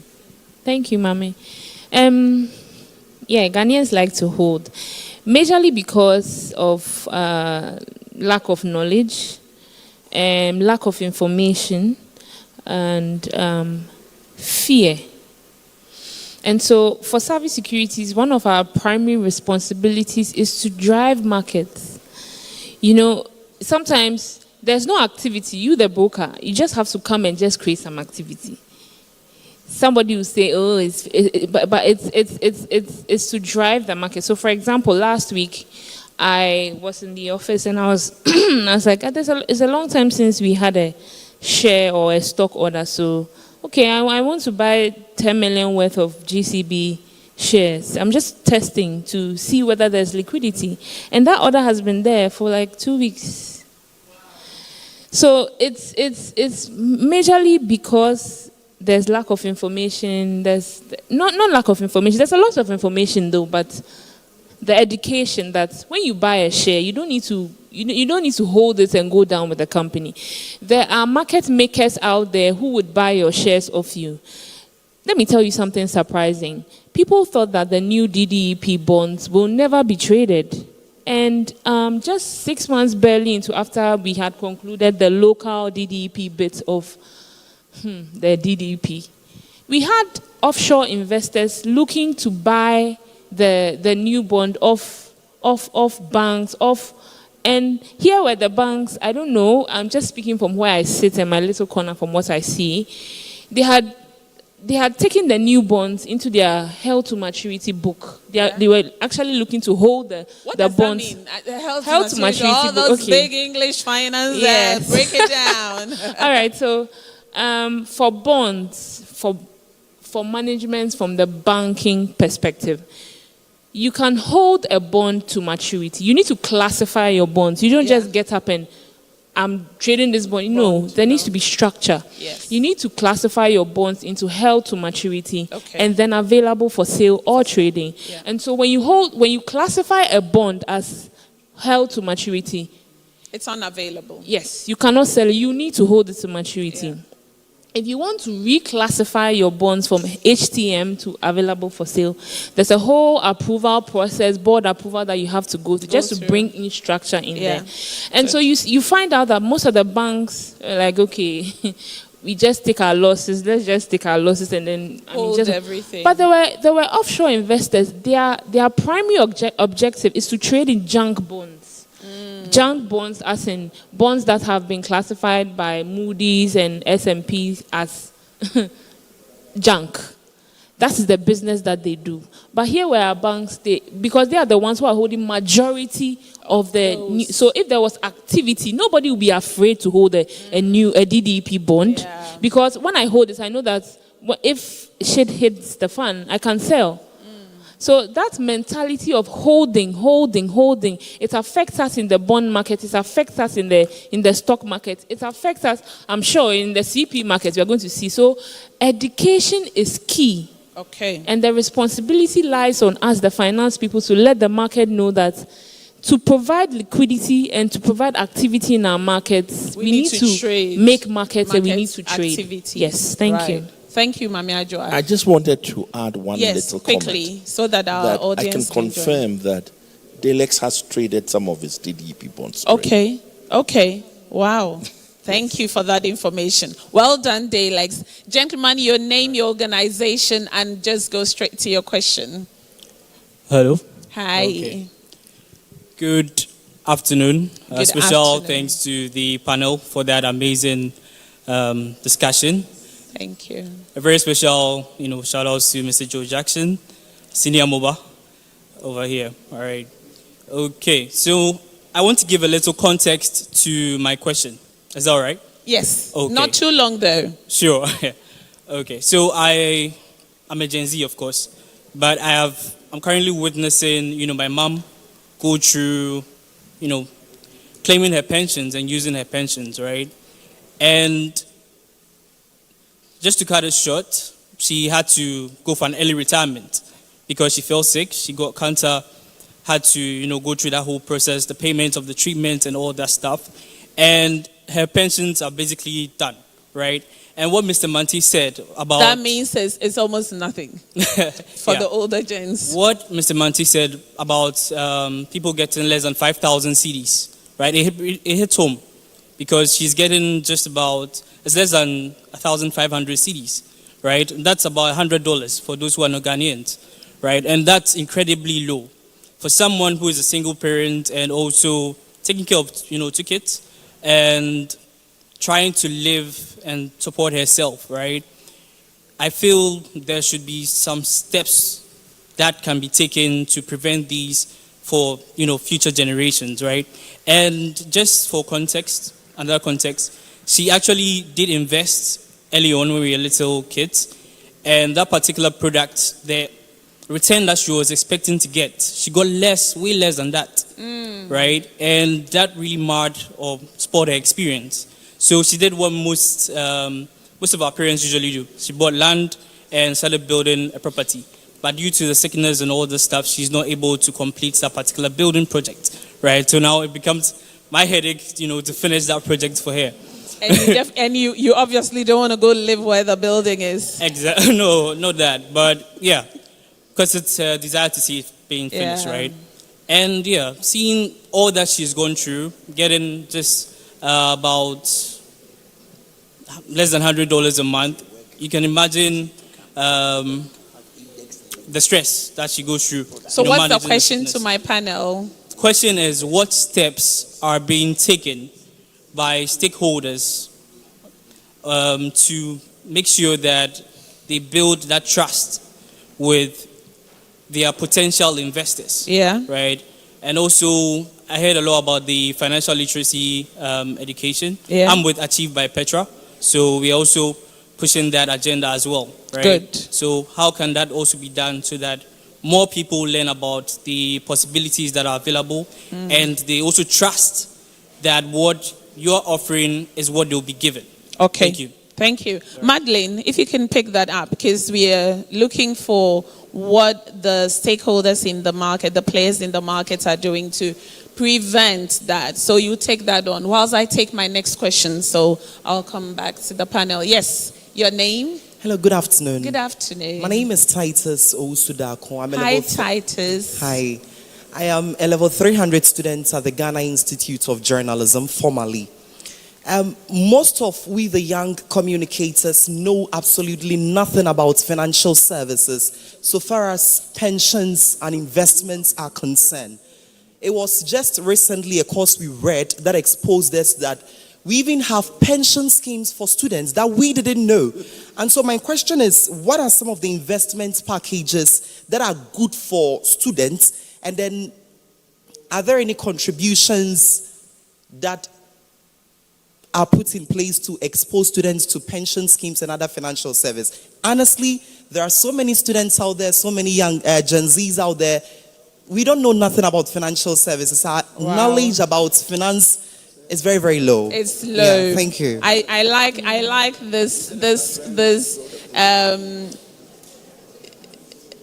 I don't even know. It's okay. Yeah. Mommy, stop looking at me like that. I'll go to Madeleine first. Yes. Whilst we get our next set of questioners behind the microphones. Thank you. Thank you, and very important questions. What we have done, I think Paul already hinted on it. Most of us have set up sub-funds or set up investments that are more direct from some of these macro disruptions. So currently, if there's any potential investor in any of the collective investment schemes under management, you would observe that the impact of the mark-to-market, which I think is what you were speaking to, is literally eroded. So that is what is happening. Again, with the old portfolios, it is being rebalanced to minimize the impact of the risk.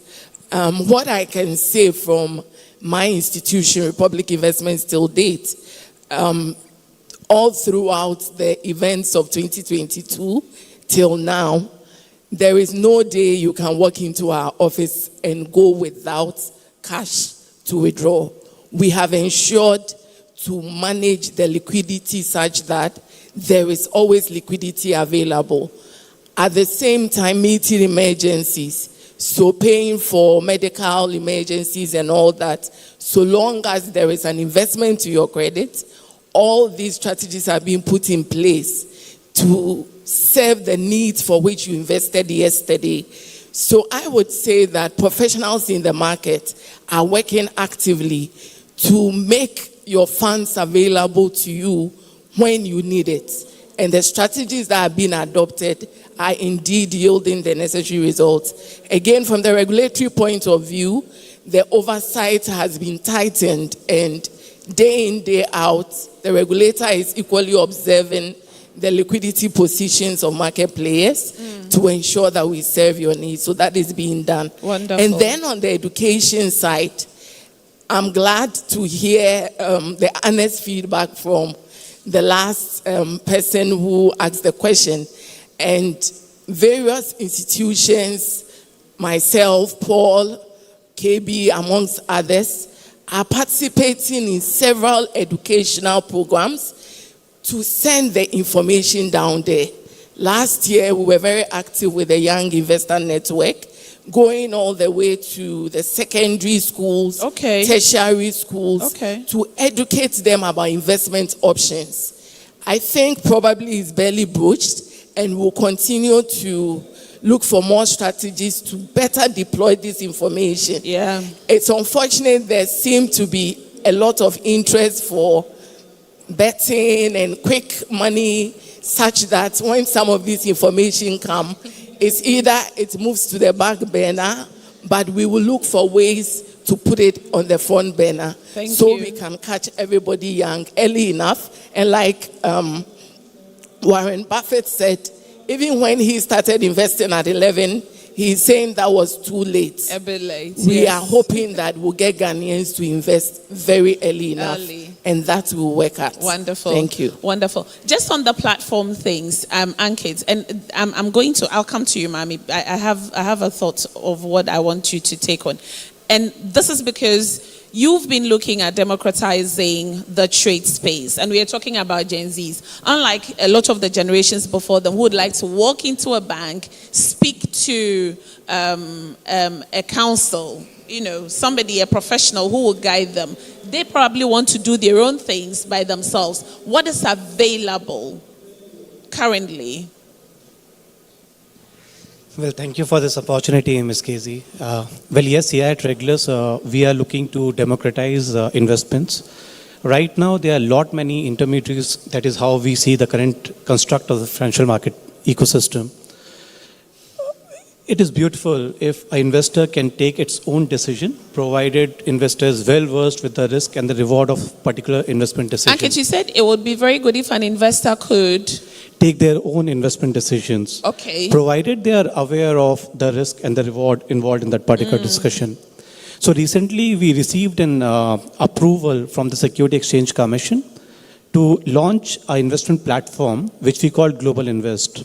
And as the name suggests, this platform gives access to the US equities for the local investors. Okay. So local investors sitting at the comfort of their house or office, and at the click of a button, they can buy any stock listed on the stock exchange. That's if it's available. That is available, yeah. And you see, if you see in perspective, this is a paradigm shift, the way investing is being approached now. As against going to your banks and other intermediaries, you are the owner of your investment decision. Each and every investor will have their unique trading ID, trading account sitting in US, and they are the owner of their own investments. God forbid, like there's CIS, God forbid if something goes wrong, in CIS the whole investment goes down. But here you are the owner. And we believe that, and thanks to the regulators here as well, that they were pretty supportive of this new initiative, new innovative product. And if we would have success stories around it, I'm sure other players will also come in with other more superior and technologically advanced products. And that is how markets evolve. Good. So we are very grateful for that. Sure. Thank you, Ankit. We are still at the Money Summit 2025. I have two persons behind my microphone. Three, I'm seeing now. 3 persons behind my microphones. We'll take all the questions and I'll distribute them to... Okay, Mami, you want to say something quickly? Just a quick add up to the second question. Yes. The guy from the Ghana School of Journalism. Yes. So I'm the vice president of the ACI Financial Markets Association, and we've noticed with concern some of the reportage that accompany certain financial issues. Sometimes when you read the heading, it can cause a run on a bank. And so what we are doing in our small corner is to partner with Bloomberg to target the media on financial education. And so maybe after the program we can speak. We want to first tackle your seniors, Enjoy FM, CTF, all those places. They're here, so they can hear you. We get down to the schools as well. Or maybe you should start with them whilst you tackle that, because they will be graduating. Or concurrently. Yes. Better still. Thank you. Right. We have very few minutes to round up this panel discussion. I know that you have a lot to share, but I have questions. Yes. So I'll start with these two. I'll come to you and we'll take them quickly. Yes. My name is Ijoma Rema. I'm from the African Science Academy and I'm Nigerian. I have 2 questions. Yes. The first one is, how do you spot a good investment before everyone sees it? Whoa, okay. Then for the second one, if you lose everything today and you want to make a decision tomorrow, will it still be investment? Wonderful. Thank you very much. Looks like you have a third? No. Okay, So wonderful. questions. 2 questions. Yes. Right. Thank you very much. How do you spot a good investment before everybody else? And if you lost everything today and you have to make a decision tomorrow, will that still be investment? Yes, sir. Yeah, good afternoon. Good afternoon. I'm Nana Beyin Boham. Hi, Nana. I work with Glyco Pensions. Good. So my question is, Was the banking sector crisis or was the cleanup that happened, was it really, really necessary? Looking at how many people lost their jobs, I know how passionate Dr. Etiahene. And that's what I was going to say. You're just going to, Yes. my organizers will come and vamoose me from you. Because if I give that question to him, we're getting a 90 minutes lecture. But yeah, your question is well Yes, noted. so I really want to find out from him whether it was really... Oh, from him? Yes. What's him as a papa? Thank you very much. Okay, thank you, sir. Thanks, Nana Benyin. Yes, yeah, Hello. Thank you. yes, My name is Richard Koshibanya. I work with Enterprise Insurance. yes, Yes, so I would like to find out from the pensions. yes. That, I don't know, is there a way that people know how much money they will be earning when they go on pension at any point in time? Okay. So that day in, day out, whilst they are working, they can be seeing taking their future decisions. from what they are earning now. Okay. So that if there's a need for them to work harder, then they can do it. Because it looks as if you get to pensions before you realize what you have. What you have, okay. Thank you very much. I'm going to be super strict because I'm getting signals, and we all agreed we're not going to get here, right? Okay. So first, the young lady's question, Mr. Mante. How do you spot an investment opportunity before every other person? Every other person. You'll need some spirit too. Some divine leading. I honestly don't have an answer, except to say that you may not be the only person who will spot the opportunity, but how quickly you are able to act will give you an advantage over the others. Yeah. Good. And the next one is, Mami Adjoa, if I lost everything today and I had to make a decision tomorrow, will that still be termed investment? Yes. Okay. Yes, it will be termed investment. Why? Once you are putting money into a vehicle or an asset class. No, we are taking a decision whether to even do the any, investment. yes, whatever we are doing with our financial abilities, which might be zero at that point, will that still be an investment thought? I don't get the question. Whatever you are doing with your... Sweetie, do you want to clarify that question? Yeah. Please, the young people need to get the opportunity. Yes. The question is, if I lose everything today, if I want to make a decision tomorrow to get back up, will it still be directed towards investments? Should I invest for that, or should I just go and do buy and sell quickly? Yes. Yeah, thank you. So if you lose everything today and you have to make a decision tomorrow to For get back financial resurrection. Yes. Actually, you should do that for financial resurrection. Okay. So investments will be the option. Yes. It will be the first Part option. of the option. Part. First. You need to, because when you lose everything, number one, there's emotional trauma. Yeah. And an emotional traumatic person does not make good decisions. Sound decisions. And so you need to heal from that before. So maybe it depends on everybody's personality. For me, for example, if I make a loss on an investment, Tomorrow I'm you quick are to back recover. on. Yes, Yeah. I'm quick to recover than maybe Mr. Jackson, for example, who is not maybe quick to recover. He didn't hear you. Yes, and it also depends on what type of investor you be. Maybe are you conservative? Are you aggressive? I'm aggressive. I like to try and explore new things. I'm with the Gen Zs, even though I'm not a Gen Z. You know, we are there. You and I are with them. Yes, so yes. Okay. Yes, so thank you. quickly, Dr. Etiahene, 1 minute. He said, was it necessary? Yes, no. 2 sentences explaining. No, it cannot be yes or no. It will. No, it's not possible. Okay. It depends on what perspective are you looking at. Yeah. And what has he achieved after. I wouldn't say it's a positive, and neither would I say negative. But we could have gone around it in other methodology without actually doing what we did. Okay. Because we are still counting the cost. Yeah. I heard the president saying recently that it cost 29 billion. And I've been quoting 25. So I don't know where he got the 4 from. So it can go on and on and on. So all that I would say that in some, you will say certain extent good, but in certain larger extent, Not very good. I cannot give you a definite answer. It is something I have to sit down with you. With you. And it will take a longer time to explain to you. Okay. All right. Just quickly. No. Somebody said, I think I am a pensioner. I'm sitting here. I'm a 70-year-old man. Yes. I'm not a 40-year-old man. I've just discussed with Mante. Yes. The first word I said in this room, control inflation and stabilize currency. Okay.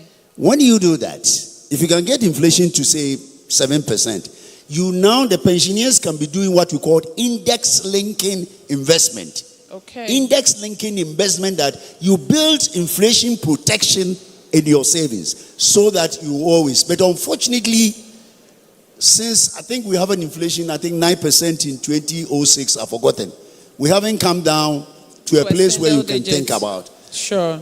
Okay. Thank you. So that will be what would be able to help us determine what people get. I know my panelists are boiling with so much information, and so are you with your questions and with your thoughts. But we need to make way. We need to rest first and foremost. We need to get up and, recirculate the blood. And we need to come back to have the pensions conversation. So that team is also waiting. So I know. I'm looking at their eyes. They're making me feel guilty, but I'm not going to buy that. Mr. Mante, I know you have 1 minute, but I'm going to have to close, unfortunately. So, ladies and gentlemen, this is still the Money Summit 2025. We've been looking at alternative investments, and I've had Mr. Ankit, Madam Madeline Nerte, Mr. Joe Jackson, Mami Ajwa Thompson, Dr. Etuahene, and Mr. Mante, and my name is Mami Ekwagezi. Finally, let's look at alternative investments. There are viable ones. Thank you, ladies and gentlemen. Thank you. Thank you. We will take a group photograph before we step down. Thank you, ma'am. Ladies and gentlemen, a round of applause for the panelists and a round of applause for yourselves as well. I saw a lot of people enjoying the message. The one that hits me most is that, today is 29th. So some people have taken their salary already. Some are yet to take theirs. Once you take it, remember that you need to set some aside to invest. So we'll take a group picture of the panelists. When we are done, we'll have our expert that had the opening remarks join them as well. Mr. Jato, please, you can join them. Yes, please.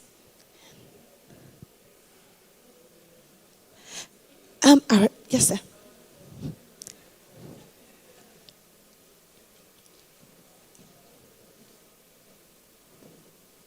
Great.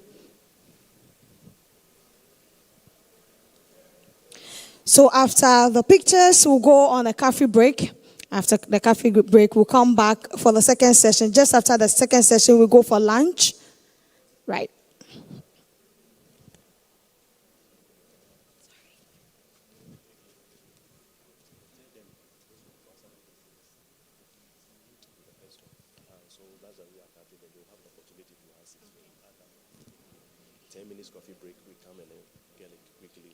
Okay.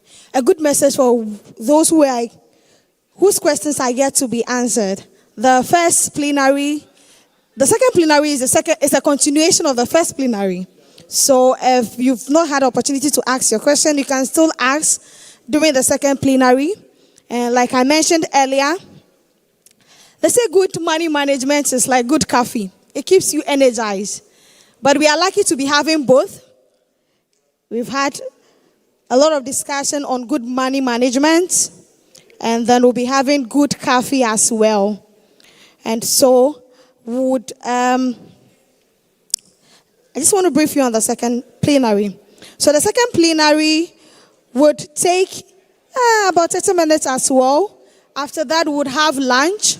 And so, ladies and gentlemen, let's make our way out. I am Juliet Etepeselasi. When we come back, my colleague, Sandra Ejewa, will take over. Thank you very much.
whilst at the same time providing individuals with organic food. The big question is whether investment is risk-free. Mr. Francis Botwe-Dadzi, Finance Manager of the Business and Financial Times BNFT,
Business and Financial Times. I'll be handing over to my colleague who would guide us through the second session. So a round of applause as we welcome Sandra to take over for us.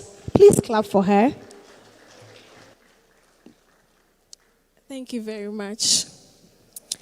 Once again, you are welcome to the Money Summit 2025, hosted by the Business and Financial Times in partnership with Ecobank Ghana.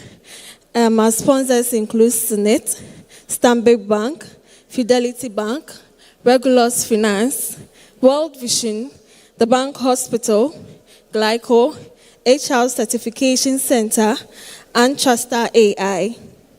Our partners in the media also include Asasi Radio, Metro TV, TV3, City 97.3 FM, BFT Online, and Insights Ghana.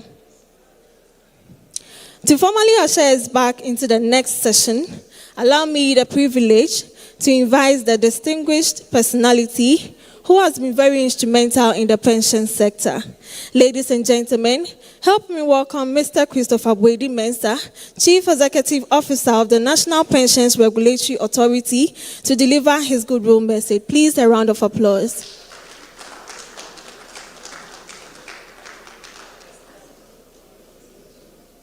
Please, let's keep clapping. I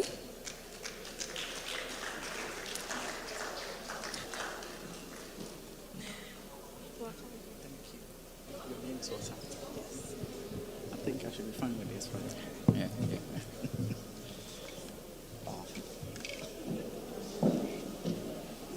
Good afternoon. Thank you, Sandra.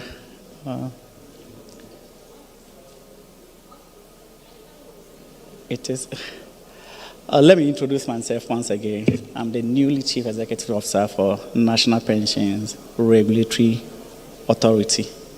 We are happy to be here this morning. I came with my head of legal and one from corporate affairs. I hope you can hear me because you can't hear me at all. Oh, I see. Then maybe I have to shout then. It is a great honor and privilege to join you today as the guest of honor at the 5th edition of the Money Summit, a timely and a strategic gathering under the thought-provoking theme, optimizing investment and pension management strategy for sustainable retirement income and economic growth. Let me begin by commending the organizers for creating this vital platform to stimulate dialogue, innovation around finance, investment, and retirement planning. Indeed, the relevance of this conversation cannot be overstated, particularly in a time when global economic uncertainty, demographic shifts, and technological disruption, and redefining how we prepare for the future. Ladies and gentlemen, pensions are not merely a matter of savings. They are cornerstone of national economic resilience. The effective management of pension funds does not only determine the quality of life for our retirees, but also serve as a long-term pool of capital that can be channeled into infrastructures, housing, green energy, and other national building initiatives.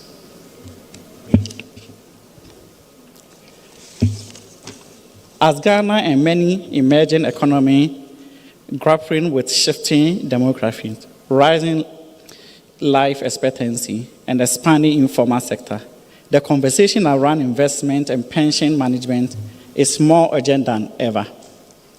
Ladies and gentlemen, this summit places the spotlight on the fundamental truth. How we plan for retirement is inseparable from how we grow our economy. To secure the future of pension and position them as engine of national development, we must take deliberate steps in the following areas: informal sector expansion. Ladies and gentlemen, as we gather here, more than 80% of Ghana's labor force is engaged in the informal economy. There are hard-working citizens who are contributing significantly to the national economy, yet remain largely excluded from the formal retirement protection. This is not just a policy challenge, it is a social justice issue, and we must respond with bold reform and target interventions. The John Mahama-led government, thought its coordinated economic transformation strategy, has prioritized the growth and the formalization of informal sector as a critical pathway to include development. At the MPRA, we are aligning our strategic directions with this vision by implementing reform that aim to make pension participation accessible, attractive, sustainable for every Ghanaian, regardless of how and or where they work. Our informal sector agenda is anchored on 5 pillars. 1, inclusive policy and scheme design. We have developed a flexible, responsible micro-pension framework that reflects the patterns and the needs of informal workers. These frameworks allow for daily, weekly, or monthly contribution and accommodate both lump sum and annuity-based retirement options. The design ensures that people can join at their own convenience and build retirement security in a way that suits their lifestyle. Technology. As 2, we are developing a dedicated digital platform, the pension digital ecosystem, that will make onboarding, contribution tracking, and benefit access seamless. By integrating with mobile money platform, Ghana Card, and other legal systems, contribution will receive real-time updates on their account, and this level of transparency is essential to build trust and long-term commitment. Contribution matching incentives. To encourage participants, we are working with the key stakeholders to design contribution matching models, especially when vulnerable groups like smallholders, farmers, and low-income earners. This incentive, coupled with tax release and other benefits, will enhance attractiveness of saving for retirement. Financial literacy and community outreach. We are scaling up the targeted financial education campaigns using local languages, trusted community structures such as cooperatives, churches, mosques, and transport union. Knowledge is empowerment, and we must equip every Ghanaian with understanding of pensions matters. Regulation and strength and market confidence. Finally, we are transitioning to a risk-based approach to ensure trustees, fund managers, custodians uphold the highest standard of transparency, governance, ethical investment. Our responsibility is to protect contributors' savings whilst enabling responsible deployment of pension funds to drive national development. Ladies and gentlemen, growing Ghana informal sector and integrating it into the pension landscape is not just about numbers. It is also about dignity. It is about ensuring that people who sell our food, build our homes, and care for our families are retired with peace of mind, knowing they are not forgotten. Alternative investment. I think this has been a topic for a discussion the whole of today. As we may know, the pension industry in Ghana has grown remarkably since the introduction of the three-tier system. Total assets under management across the tiers now exceed 90 billion Ghana cedis, approximately about $6 billion. This fund represents the hard-earned savings of workers across the country, both in the formal and increasingly the informal sector. Our primary obligation is to protect these savings, grow them prudently, and ensure their availability on retirement. Yes, we must also recognize that the traditional investment landscape, largely dominated by government security, is nearing its limit, while SAFE, such as instruments, often provided limited rare returns, especially in an era of inflation, volatility, and macroeconomic uncertainty. What do we mean by alternative investment? Alternative investment refers to an asset classes beyond stocks, bonds, and treasury bills. They include private equity, infrastructure, real estate, venture capital, green financing, and other impact-focused instruments like social housing and agricultural funds. The asset class, when well regulated and properly structured, offer a unique opportunity. They allow us to diversify portfolio, manage long-term risk, and align pension investment with the national development priorities. Why alternative investment matter for Ghana pension landscape of pension sector? Pension funds are by nature long-term. This makes them ideal partners for infrastructure financing, roads, renewable energy, water system, rail, digital connectivity, social housing. These investments not only provide stable inflationary protection return, but also create jobs and enable inclusive growth. By supporting venture capital and private equity, pension funds can help fuel Ghana's entrepreneurial system, especially in tech, agribusiness, manufacturing. This aligns with government industrial transformational agenda and help local enterprise scale. As we have seen in the recent year, overexposure to one asset class, especially government securities, increase systematic risk. Alternative investment provide counterbalance, helping to shield pension portfolio from physical shocks. Globally, pension funds are playing a key role in financing green and social responsible investment. Ghana must be part of this movement.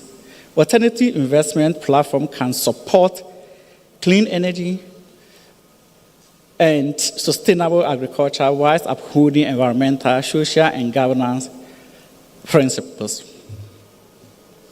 Trustees, fund managers, custodians hold a vital responsibility to protect the retirement savings of millions of Ghanaians, strengthen their institutional capacity, and ensuring strict adherence to fiduciary duties and environmental, social, and government principle is not an optional. It is essential. At this National Pension Regulatory Authority, we are committed to creating a regulatory environment defined by transparency, sound risk management, ethical investment practice, all to safeguard the long-term interests of contributors and retirees. At the same time, we assess pension funds must be governed with prudence and discipline. We acknowledge the potential of pension assets drive national development. Any deployment of these funds must take place within the most rigorous regulatory safeguard. The growing interest from capital markets in accessing pension funds increase our exposure to potential risk. Without a strong regulatory framework, we jeopardize the very security these funds are designed to provide. That is why we are reviewing and revising existing guidelines to responsibly expand the scope of high-quality alternative investment whilst maintaining a high standard of safety, sustainable and accountability of pension funds.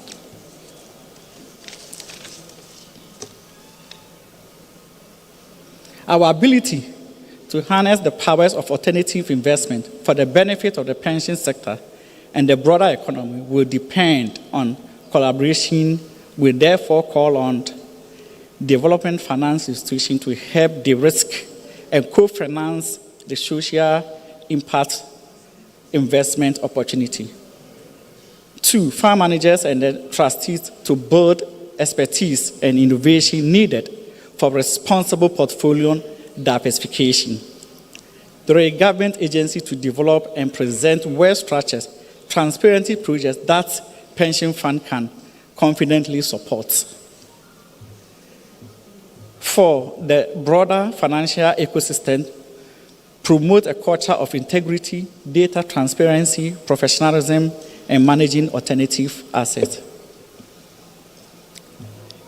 Technology must be at the core of modern pension administration by leveraging on tools such as Ghana Card as a universal pension identifier and streamline the compliance and contribution tracking. We are advancing towards a future that is both data-driven and insight-led. Through the use of advanced analytics and actuarial models, we will be able to forecast retirement needs with a greater accuracy and design a resilient, forward-looking policies. As part of ongoing modernization drive, we are developing a dedicated payment platform tailored to unique needs of the informal sector. This platform will provide a seamless, user-friendly channel for informal workers to make regular pension contributions and receive timely updates on the account balance, fostering in transparency and trust. As earlier mentioned, we are also conducting a comprehensive review of our legacy system to ensure seamless integration with the emerging pension digital ecosystem, aimed at establishing a fully interoperability and technology-driven pension infrastructure. Combined with our risk-based supervision, that's our risk-based supervision framework, these advancements will support proactive, data-driven regulatory approach, enhancing financial stability and resilience across the pension sector. The question before us is not whether we can achieve a sustainable retirement income and economic growth. It is whether we can summon the collective leadership, innovation, discipline required to do so. Let us rise to the challenge. Let us chart a path where every Ghanaian, whether a teacher, a farmer, a driver, artisan, or entrepreneur, can look forward to a dignified retirement. In conclusion, I wish to reiterate that MPRA firm commitment to build a resilient, inclusive, future-ready pension system that delivers not just for today, but for generations to come. Once again, I thank the organizers of the Money Summit for this initiative and commend all participants for your dedication to shaping secure financial future for Ghana. Thank you, and may we all invest wisely in our people, our pension, and our progress. Thank you so much. Thank you very much. Thank you very much, Mr. Brady Mensah. Thank you. For setting the tone for our next plenary discussion. We now shift into a very important segment where we dive into the topic optimizing effective pension management to promote sustainable retirement income. This is one of the key issues of our time, and we are privileged to have a highly experienced panel to unpack this for us. Now, moderating this session is a well-respected journalist and head of business desks at TV3, 3FM, and Onia FM, Mr. Alfred Okansi. I'll hand over the mic to him to introduce his panelists and steer the conversation. Please, a round of applause. Thank you. Good afternoon. Okay, before we get into the second panel, is Dr. Edith Dankwa here? She should briefly speak on the BNFT money. It's a quarterly publication for businesses that would cover both generic and branded products and services and their issuers, providers in the money, capital, and foreign exchange markets in Ghana and international markets, which are accessible to individuals, enterprises, and also other businesses in this country. And also to this end, the publication would cover the following as portfolios: investment, fixed and call deposits, treasury bills and bonds, corporate bonds, commercial paper, and bankers' acceptances as well, ordinary and preference shares, mutual funds, and unit trust schemes. So when she gets in, give us a bit more detail on this one and why businesses here should take advantage of this publication, quarterly publication by Business and Financial Times. That's the BNFT money. While at it, we're getting to the plenary now. And this is on optimizing effective pensions management to promote sustainable retirement income. First panel member is Mrs. Evelyn Ejeyi, Secretarial Manager at SNIT. Let's put hands together for her.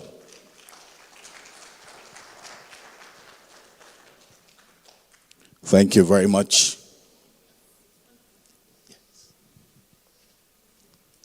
Thank you. Also with us, Kwabna Boama is MD, Stanbic Investment Management Services. Thank you, Kwabna. Dr. Francis Sapara Grant, Glyco Pension CEO. Let's put our hands together.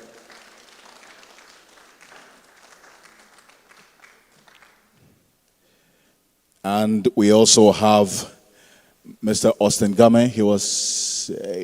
He's going to be joining us in a bit. He is a labor expert and also a former deputy minister, former member of parliament for the North Tongue constituency. He'll be with us in a bit. We also have Dr. Edu Anane Entry, former Director General of the Securities and Exchange Commission, SEC, joining us. Dr. Edu Anane Entry, thank you very much for making the time to also join us. I say he's a man of many parts. He led the locked up investment holders, and then also during the DDEP, you saw him leading the picketing of the pension bond holders. And this fits into our conversation this afternoon, the safety of our pensions, optimizing, because we sought to optimize the value of our pensions, and then we put our money into government bonds. And eventually we had our grandmothers and grandfathers picketing with Dr. Edwin Anientri leading them to secure our pension money in government bonds. Doc, what's the latest on that?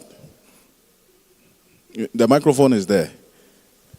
Please tell us. And then the locked up investment too. You were leading a group of other pensioners who had their monies locked up. Let's have some update on that, please. Well, thank you very much. On the bonds, I think we have gone far since we ended our picketing. The coupons are coming. So you are getting your money? Yes. You are smiling? Yes, so we are buying our medicines. It is well. The money is basically for medicines, nothing else. It's for medicine. So it's coming. To stay alive. And when there is maturity of the principal also is being paid, those who also exchange their bonds, I've said it several times that the government started paying the 6 monthly payments since August 2003, and they have continued, and the new government also has continued paying that, so that is fine. What we have outstanding now is the locked up investment funds, and that, according to the minister, the government need about 10.4 billion to resolve that issue. That includes, if you recall, funds of Google's securities, Google Fund Management, now Black Shield, and other investment management firms. These are the legacy issues, and there are also emerging risks, and these emerging risks are the SDI, Specialized Deposit-Taking Institutions, that are currently insolvent, and we are being on government, working with Bank of Ghana and the ministry to liquidate them or resolve them through taking their licenses and paying. Government says it needs about 10.4 billion to do that. We are hoping that will happen. We have written to the minister to start engagement with the minister and see how best we can resolve these issues. So that is still outstanding, and we believe that may also be resolved pretty soon. We hope so too. I mean, even though hope has never been a basis for policy, but we hope, it would happen. And the last on our panel this afternoon is Mr. David Tete Abe. He is a financial security and sustainability expert. Please let's put our hands together for him. Thank you. He was also with the NPRA, so it falls within line. Thank you very much.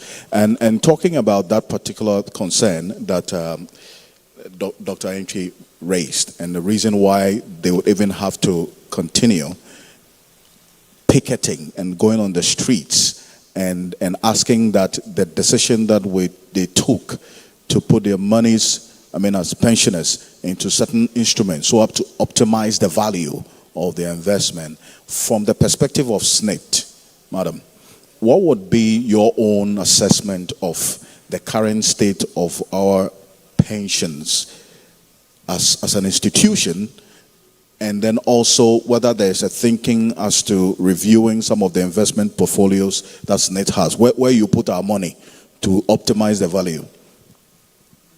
Thank you very much, Raymond. SNIT as an institution is to replace part of your income when you retire. And replacing your income depends on your salary that you declare when you start contributing. I think most workers in Ghana are more concerned about their allowances and other things. So basically they pay their contributions on the basic salary. When they go home, they lose all the allowances. But SNIT has been doing our best. We increase pension. At the time of retirement, we will calculate your pension and we tell you that this is how much you are going to get. But every year, we increase your pension.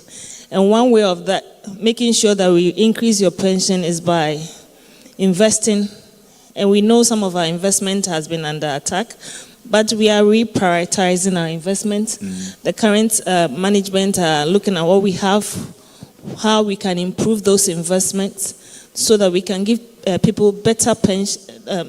You get a better pension depending on your salary, but we can increase it on annual basis for you to gain back the purchasing power that you had at the time of your first pension. Over the years, the studies that we've done have shown that most of the pensions have increased for more than 100%. Within 5 years or 6 years when you go on pension. People start with 1,000 cedis. Within a short time, they get to about 2,000 or 3,000, depending on how fast we can increase it. When we started pension, initially, because we had a lot of reserve, we could increase pension as much as 85%. But now we cannot do that because we have a whole lot of people who are on pension, and people are getting better pensions now because they are also on better salaries. Better is relatively subjective. It depends on which side. I'm saying better pensions. It depends on what you're looking at. I'm just saying. You're just saying. We can't just make a general statement like that. Respectfully, please. No, Raymond, I disagree. This is Alfred, please. Alfred, sorry, I disagree. I disagree with that. People are retiring on better salaries. Okay. So when they go on better salary, they receive better pensions. So you coming... So you are not to blame for anything. It's just... it's the law. It's the law. Our salary that you... Yes, we use your salary to determine your pension. So if you tell us that your salary is 300, then your pension is going to be based on the 300. If you tell us your salary is 25,000, your pension is going to be based on that 25,000. So basically, it's what we pay you pension on what you tell us and not what we determine is your pension. And whatever we pay is based in the law. It's written in the law. So we cannot go and pay just any amount because we feel like. And we are also we want people to live with money to pay for their medication when they go. That's why we keep encouraging workers to have a consolidated salary, including their allowances, so that when you go, you don't lose your allowances, but you have everything based on that. And Dr. Donanju will have to leave us in a bit. So let's go back to him on the bit about this investment portfolios and how any other avenues of creating value for pensions can be. Doc, please go ahead. Okay, thank you. I think I've been saying that we are almost moving to a situation where there are no investable investment avenues available, especially when government is having problems.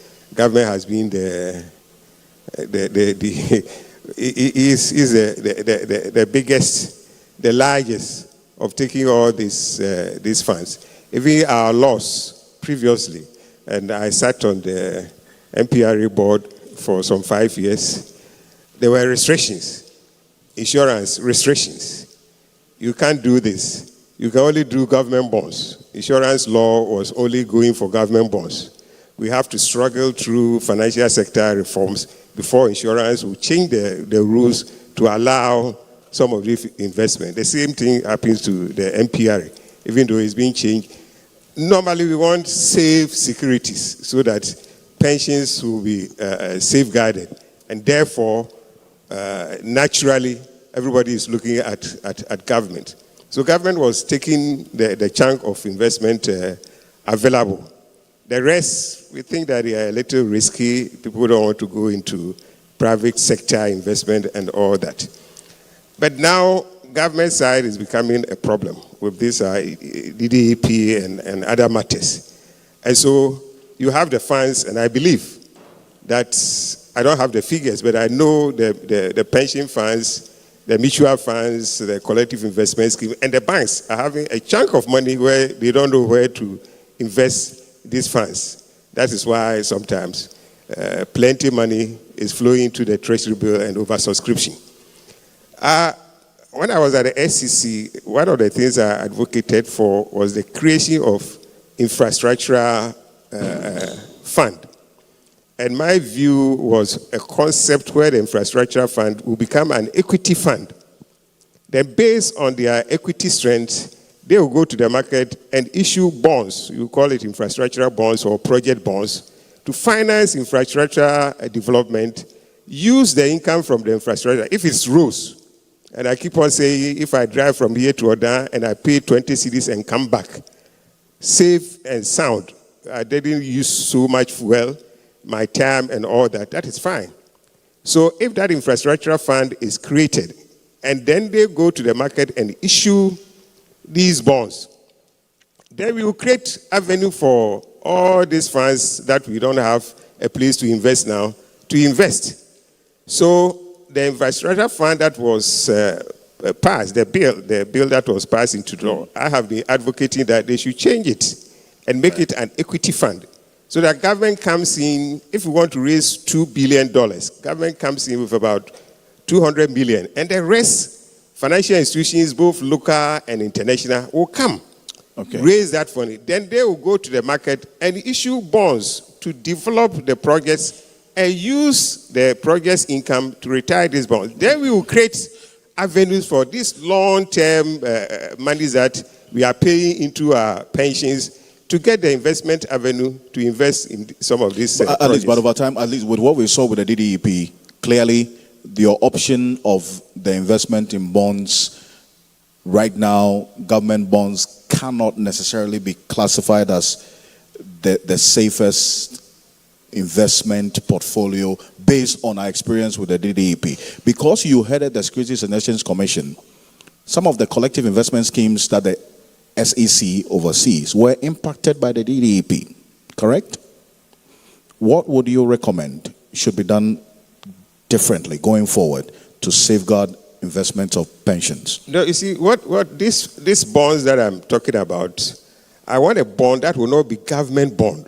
The infrastructure development company, whatever we want to call it, will be as a whole corporate entity. The government will be holding shares just about 20%. The rest will be the public holding those shares. And the public are not you, and we will hold shares through either the mutual funds or the trustees who have the biggest money, the banks, and even national, international institutions coming to also put in their money. So, for example, if we target 2 billion fund, and government comes in with 200. There's a fund that we call for the next generation. I don't know how we call it. Use $200 million from that fund to build up this fund. Then the 800 million will come from the private sector. If they are issuing bonds, it's not government bonds. It is this investment, infrastructure investment fund that is issuing bonds based on its own capital equity. There will be no political influence about which rules to construct, which bridges to develop. They will go and do the economically viable infrastructure projects, which will pay itself. And these projects will be paying themselves. The first time I traveled to China was 2000, that's 2200. And I was shocked. When traveling from some place to some place, you see even China collecting toll booths on their roads. Then we are here, we don't want to do that. So let's use the private capital to develop our infrastructure, pay money, and then retire the bonds from there. Then we create investment avenue for all these long-term funds that are not getting anywhere to invest. That's my point. Let's put our hands together for him. While, Doc, I know you're going to leave us, so permission granted. Thank you very much, Dr. Edouard Nani-Antwi.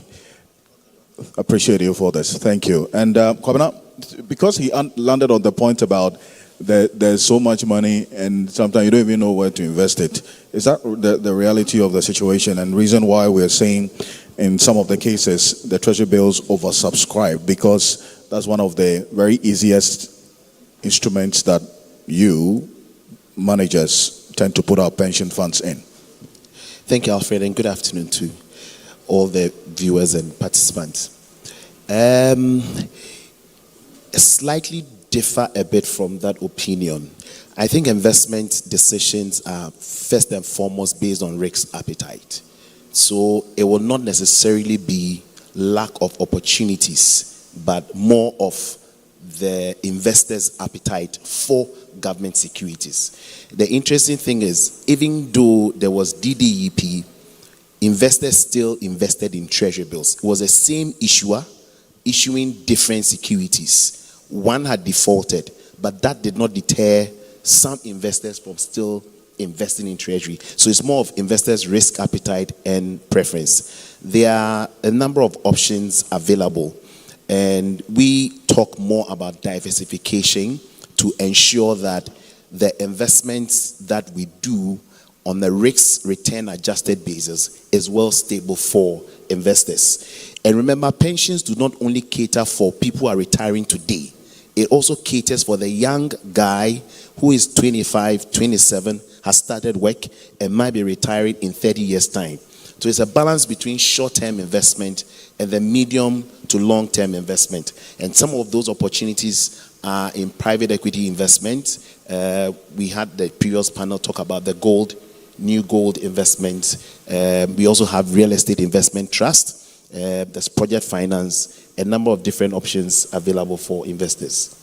And I'll go to, at least from the trustees' perspective, still about optimizing the pensions, so that if we're talking about weighing the risk factor and all of these avenues for investing pensions, from the trustees' perspective, what would be your recommendation in optimizing the value of our pensions?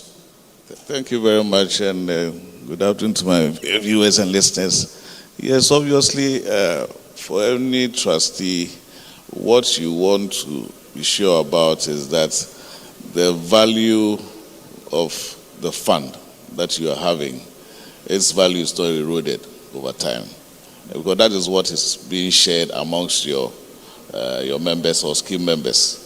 So in terms of your plans, the most important thing is that you hinge it on two pillars. One, whatever you do, you must have growth as part of your focus, that your fund must grow, and grow in real terms. That must beat at least inflation, and then also create some liquidity and stability also for the person that you are going to manage. So these two are the strategic pillars that you always want to make sure that you manage very carefully. And depending on the demographics of your scheme members, then you need to structure how these investments are also done. So that as they previously in the morning, they talked about the constituent funds and all that. These are going to be another stage that we are going to work on for that. But for the trustee, based on our fiduciary responsibility, we look at it more in terms of what the member will benefit. Just so that he still has the confidence to be able to continue to, invest in such schemes. Pensions, as my lady has said, is directly related to your income, because it's a contributory scheme, and therefore I would wish that you would have higher salaries to be able to contribute. But as is also pointed out this morning, the salary alone cannot be an indicator of how successful it's going to be. And therefore, retirement planning management as a whole concept, it's based on time. Time is that one element that will help you to manage this situation. And so when we were first engaged or employed, we were told as part of our orientation that the first date you start planning for retirement is the date on which you get your first employment. Because it takes a long time to be able to plan a successful retirement, because it has to have several components as part of your asset mix that will enable you to have a successful retirement plan. One that will beat inflation, one that will ensure that you also have got stable income, and so on and so forth. So that if you wait and say that I'm too young, and therefore I want to wait until I get a higher salary, by the time you realize you'll be like the 53-year-old man who's got 7 years to go and he has nowhere to go. So as soon as you start, then you know that that is what you want to do. But because most people cannot do it on their own, that is why these schemes then take over the responsibility or trying to manage it for them. So we balance all that and ensure that the client or the member is at the center stage of all that we do. And there are some who never visit Mrs. Ajay until they are preparing for their retirement. Then you hit with the surprise of how much you have as your pensions. I mean, that's the reality for some people. You said no. And Mr. Game, that's why I bring you in. Earlier, I had a point of departure from Mrs. Ajay about the better pensions statement that she made. And there's been concern about some of the investment portfolios that SNIT, for instance, puts pensions in, and how much returns we are getting as pension contributors. So from that perspective, in your view, should there be a review of the investment portfolios of SNIT as we speak, because of what we have seen in terms of some of the reduced returns and then even no returns in some cases? Thank you. Definitely, there ought to be something to talk about. Let me put it in proper perspective. I happen to be one of the commissioners that wrote the pension scheme. And at the time we were writing the pension scheme, there was nothing like second tier and third tier. There was NIT. Now, The reason behind the introduction of the second tier and the private pension scheme, if you like, Provident Fund, was because we invited as many, we traveled across the entire country, visited many other countries. We invited the informal sector also. Strangely, the Makola women who appeared before us, and this is, let's call it a secret I'm going to share with you, but I think it's important you know, especially the fund managers need to know. And I'm happy my brother is here as well, MPRA. The Makola women told us that they are not economists, but they are more than economists. And that they listen to what goes on in the country. They have radio stations, they all have radio, and they share among themselves who should listen to what, who should listen to what. They come together and share information. And they get to know that SNIT, unfortunately, at the time, has not been managing the pension system well. So they would not like to invest there at all. So if we want them to be part and parcel of the whole system, they will be glad if we can introduce a new pension system. Hence, the introduction of the second tier. Hence, the confirmation of Provident Fund that was very small at the time, and then the enlarging it by way of saying that privately owned schemes, and it should be occupational kind of pension. So that, hence the introduction of the second tier and third tier. So, and coincidentally, I happened to be one of the commissioners that was sent to SNIT to go and look into their books and find out why ABCD. And in fact, if I want to say it all, there will be uproar in the country. That of SNIT and that of the superannuation scheme owned by the investors. We, myself and Josephine Amo, formerly of the National Insurance Commission, the two of us were delegated to examine SNIT and that of the superannuation scheme. What we saw is quite disturbing.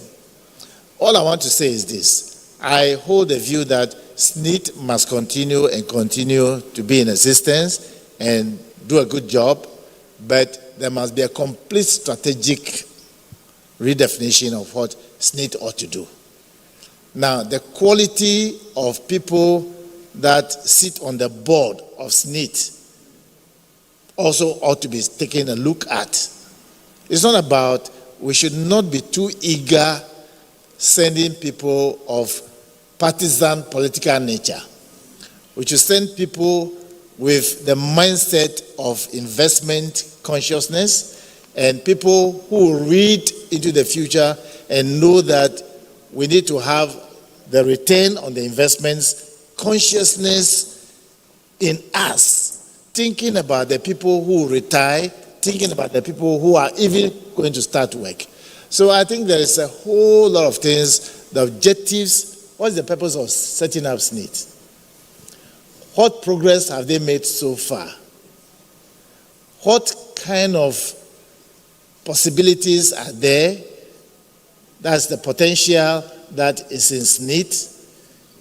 What kind of partnership should they build? It's huge. It's huge. SNIT hasn't got one single gated community. But we have several gated communities in Ghana here today. Who has money more than SNIT in that respect? They could build anything. But the quality of the management system. And we have too many people hanging around just because we need to employ people. So yes, I think that they have a job to do. They have the responsibility to ensure that the objectives, the strategies, and how they ensure that they set targets. And perhaps maybe I would like to make a recommendation, MPRA is there. In the very near future, means to me tomorrow next, we must give SNIT a certain portion of the collection they will make as their administrative cost. And not that they have money and they can use some. No. Just like we do for Ghana Revenue Authority, they have a certain percentage of the collection that they use for administrative and to pay themselves and so forth and so on. So you don't have an infinitum type of pot where there's money inside, you can just go and grab some. So I think that's what we are, but artists need to hold the potential, and we are ready. We should all support them to do better than they are doing now. Good stuff. Thank you. Mr. Game, and I know, Mr. J, you want to respond to a couple of things. I think recommendations have been made about restructuring and the areas of investment. I know you built some hostels for the university students, but this bit about having a gated community, I haven't seen that in your list of investment, at least on your website. Correct me if I'm wrong. I think we have some estates that we built, but they are for purely for sale, commercial. Okay. We stopped going to rentals and other things because we are not making any good returns on that front. So because we rented it out and people say it's for SNET, and because it's for SNET, it's my money, I'm not going to pay. So we decided, okay, that is not a good way to go. When we build now, we sell so that we can get good returns on our money. Mr. Game, thank you for that. But I think after the restructuring and all that, SNET has also come up with an investment policy. Because SNET is a long-term investment, we have a long-term investment, medium-term, and short-term. And this year, SNET will be 60. So if it was an individual, we'll be going on pension. This tells you that SNET has matured. So currently, more of our investments are in short-term because we need to meet our liquidity challenges to pay our benefits every third Thursday of the month. And I'm sure our pensioners will tell you that every third Thursday of the month before they can say, hey, their pensions have been paid. And that is our core duty, is to pay pensions regularly and on time so that they do not suffer or wait for that money that is coming to them. If you get to know, most people depend, when they go on pension, their main source of income is pension. And our Director General will tell you that if we do not pay it regularly and on time and accurately, people are going to suffer. So we even pay pensions before we pay our salaries. As to the administrative charges, we don't just get up and say this year we are just paying ourselves. We have a cap. We try to put a cap on it. And our actuaries have helped us to determine how much we can take as administrative expense. And currently, our goal is to reduce it as much as possible so that we do not have any negative effect on the SNP pension scheme. So we are working around the clock to make sure that the scheme is more efficient and sustainable. At the end of the day, my pension depends on it, your pension depends on it, and we want to see it in perpetuity. That is the main goal of SNET. Wonderful. SNET is 60. Yes. How's your retirement plan looking like? Very good. You retire well? SNET will retire well because it's going to be there in perpetuity by the grace. Indeed. Thank you. Thank you so much. And Ms. Abe, I mean, the last time we were having a conversation, you defined pensions as an insurance policy against old age poverty. But is that the reality of many people, essentially? Yeah, thank you very much and good afternoon to all of you. Yes, that's basically what pension is about. We all have other forms of insurance, your car insurance, life insurance to cover your beneficiaries when you die. But at times when we talk of pensions, we mix it up with general investment. And as a risk expert, I would like to come from that perspective, that what is the objective for pensions is to alleviate old age poverty, period. Because retirement is a period that you cannot actively seek income, as defined by actuaries. Retirement is a period that you generally may not be able to actively seek income. So you insure yourself through a benefit called pensions. And if you listen to what Senate was talking about, you realize that they pay you in replacement of your pre-retirement income. That's why she said that it's salary-based. And then you also heard something about occupational-based. So basically, when you were working and you were actively earning monthly income, now a period will come which we call retirement, that you may not be able to actively seek that kind of income. So the pension are supposed to be the benefit you get during that difficult period. And when we understand it from that perspective, then we separate it from general purpose investment. Because somebody goes to a collective investment scheme with a different objective. And I wouldn't talk about investment from a return-based criteria. I have always talked about investment from an objective-based criteria. Why are you putting that money away? Why are you postponing consuming that money? You can chop it right now and enjoy some emotional benefit. But you are postponing it for an objective. And Alfred, for your permission, I have the law establishing all the pension things we are talking here. And the beauty of this law is that it defined the objective for the 3-tier pension. Mm-hmm. And that is, like the Bible I always read. When I became a regulator, this became like a Bible and I understood what the Bible is. If you look at this law, the first thing is to define what we are talking about. Section 1, define the 3-tier pension scheme. Beautifully, what do you think Section 2 will do? It defined the objective. It didn't talk about returns. It defined the objective of the scheme.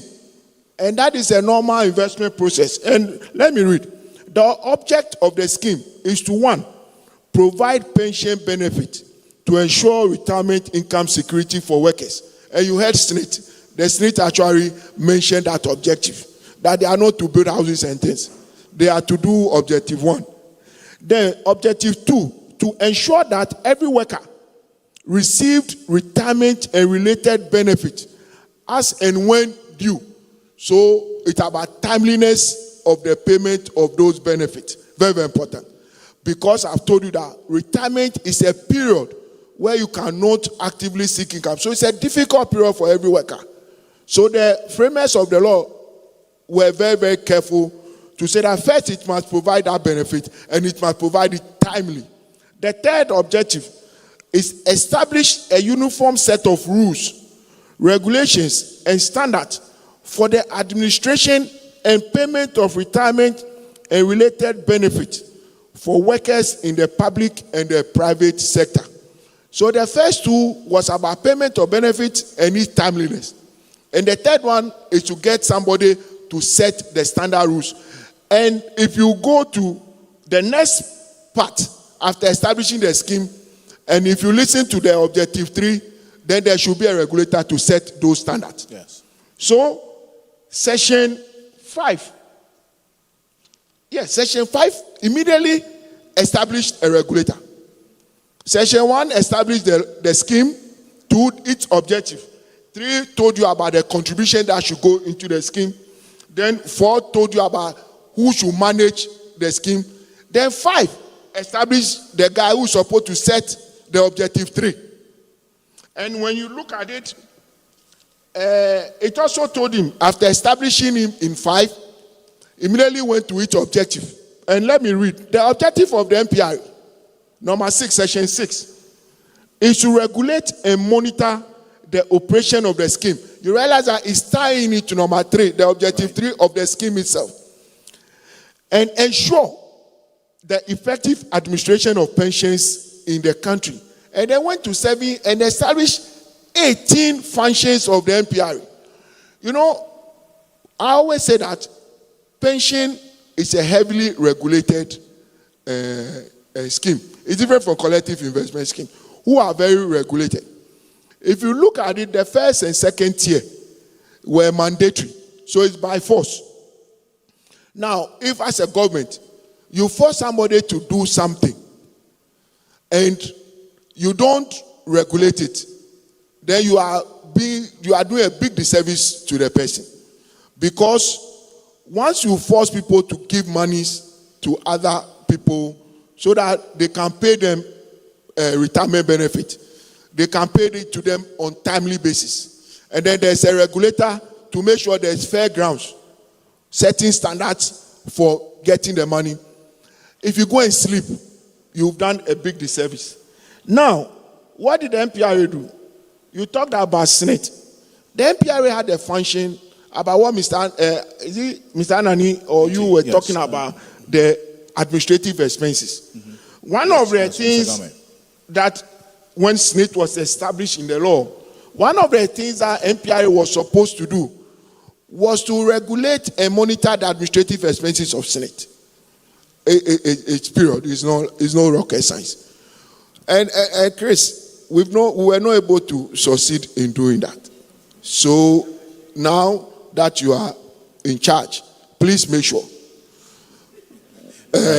we take charge of that. Because, like Austin Game is saying, indeed, when we are able to manage it, there will be more money for investment. I mean, it's as simple as that. But let us spare SNIT some slack. SNIT is an insurance scheme, unlike Tier 2 and Tier 3. Mm-hmm. I don't think when the DDEP happened, we had SNIT reducing pension benefits. Did you hear anything like that? But we had the collective investment schemes using some valuation methodology to reduce people's benefit. So, SNIT, because it's an insurance and the benefits are defined, what they have to do is to make sure that when you retire, you get your benefit. Mm-hmm. And they've been doing that. To tell you the truth, for a very long time, SNIT was paying more than 2.5 billion annually in pensions. While the Tier 2 and the Tier 3 had a holiday because we gave them a moratorium. So SNIT has been doing what they are supposed to do based on the objective of Section 2 of the law. Okay. But of course, we cannot let them go and do whatever they like so that one day we wake up and there's no money. That would be bad during retirement period. So the regulator is here. We've been working with SNIT. And at times people think we are like campaign managers for SNIT. But no, SNIT have to be there. The Tier 2 and the Tier 3 have to be there. So that within Section 1, it is only in Ghana that we had that unique 3-tier system. Nigeria doesn't have that. Nigeria abolished their SNIT and they went full defined contribution. They abolished their SNIT. But it is only in Ghana, and Austin Game is here, when the World Bank proposed us forgoing a defined benefit like SNIT. Because Kenya, everybody went against SNIT. Because during the time, the wave was very heavy against inadequate benefit payment. But we maintained SNIT, and then we established Tier 2 and Tier 3. And one thing that you need to know is that in the new reforms, Alfred, do you know how we doubled contributions from 17.5% to 35%? Yes. On salary based. Mm-hmm. And even for the Tier 3, instead of basing it on basic salary, we said on total income. So I always tell people. So in effect, the total income includes the allowances as well? Yes. Okay. For the Tier 3. Okay. So if you are here and you are doing Tier 3, that is Provident Fund. The law didn't use your basic salary. It said total income. But to make the calculation easy, compared to Tier 1 and Tier 2, a lot of companies just use the basic salary. So that they'll do basic salary for Tier 1 SNIT, basic salary for Tier 2, and then they use basic salary for the Provident Fund. If we do basic salary, you realize that government on the minimum doubled pension contributions in the new scheme to bring sustainable retirement benefit for workers. And that should be applauded. But within it, we have investment. And if investments go bad, especially for Tier 2 and Tier 3, the risk is on the contributor. And that is very, very bad. Unlike SNIT, where the risk is on the scheme, and then SNIT have been managing that risk. But for tier 2 and tier 3, if we don't, there will be a catastrophe. So the NPRA came out with an investment guideline that we've been monitoring religiously. So essentially, SNIT has been doing the work of managing the risk. The risk themselves. The best way possible. Yes, the best way possible to avert a not paying pension. And that is what the SNIT lady was trying to address. Yeah, so last year, and I know there was a conversation that the former finance minister made proposals to have government engage you, NPRA. I come back to you because at the time you were there as deputy to have some of the pension funds invested in productive or attractive infrastructure. How did that conversation end? Okay, the previous board, when we were going to review the investment guidelines in 2021, gave us a clear mandate that they want the investment guidelines to affect the real sector of the economy. So something like investment on the Ghana Stock Exchange, we doubled it. We doubled the threshold, the cap. And then doubled it from what to what? I think just with your permission. You look at it while I engage Kwabna. You were trying to just a quick. That is, if you have the answer to that question. So we moved it from 10 to 20. 20%. 10 to 20%. 20. And then we moved the one that we were talking about this morning, the alternative space. Okay. We moved it from 15 to 25. I see. And we were expecting that the farm managers and then the market would take advantage of it and bring solutions to the tier 2 and the tier 3. But I think it is something that is ongoing. And I heard this morning a lot of people talking about how solutions can be brought to the trustees and the farm managers can bring it to the trustees for them to approve so that we can exhaust these things. And Alfred, we are hitting 100 billion. I think you heard the CEO of the NPRA speech that we are 90. We'll hit 100 billion very soon. 100 billion cedis. 100 billion cedis AUM. Now, 25% of that 100 billion is 25 billion. And that is available to invest in the alternative space. Okay. 20 billion is also available to invest in equities. Now, the trustees, like Sapara Grant is here, need to be convinced that it is the best thing to do so that they can invest in. Otherwise, they are doing treasury bills. Just a quick one on that. Yes. Mr. Grant. Before I come to that, let me say this because I may not have the opportunity. I see retirement income strategy and planning. It's not a matter of just pension. It requires a combo solution. It's a combo solution. You see, when you listen to what was said this morning by Mr. Mante, that 95% of the state pensioners get up to 5,000.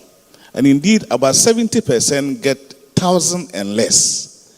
So all that we are talking about here is much ado about nothing.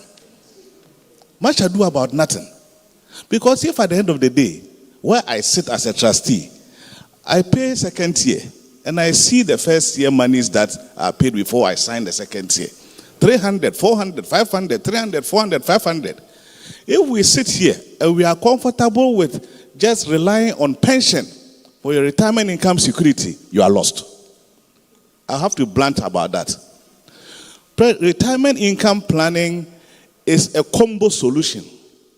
You have to have different types of investments and other investment instruments around you to make it comprehensive.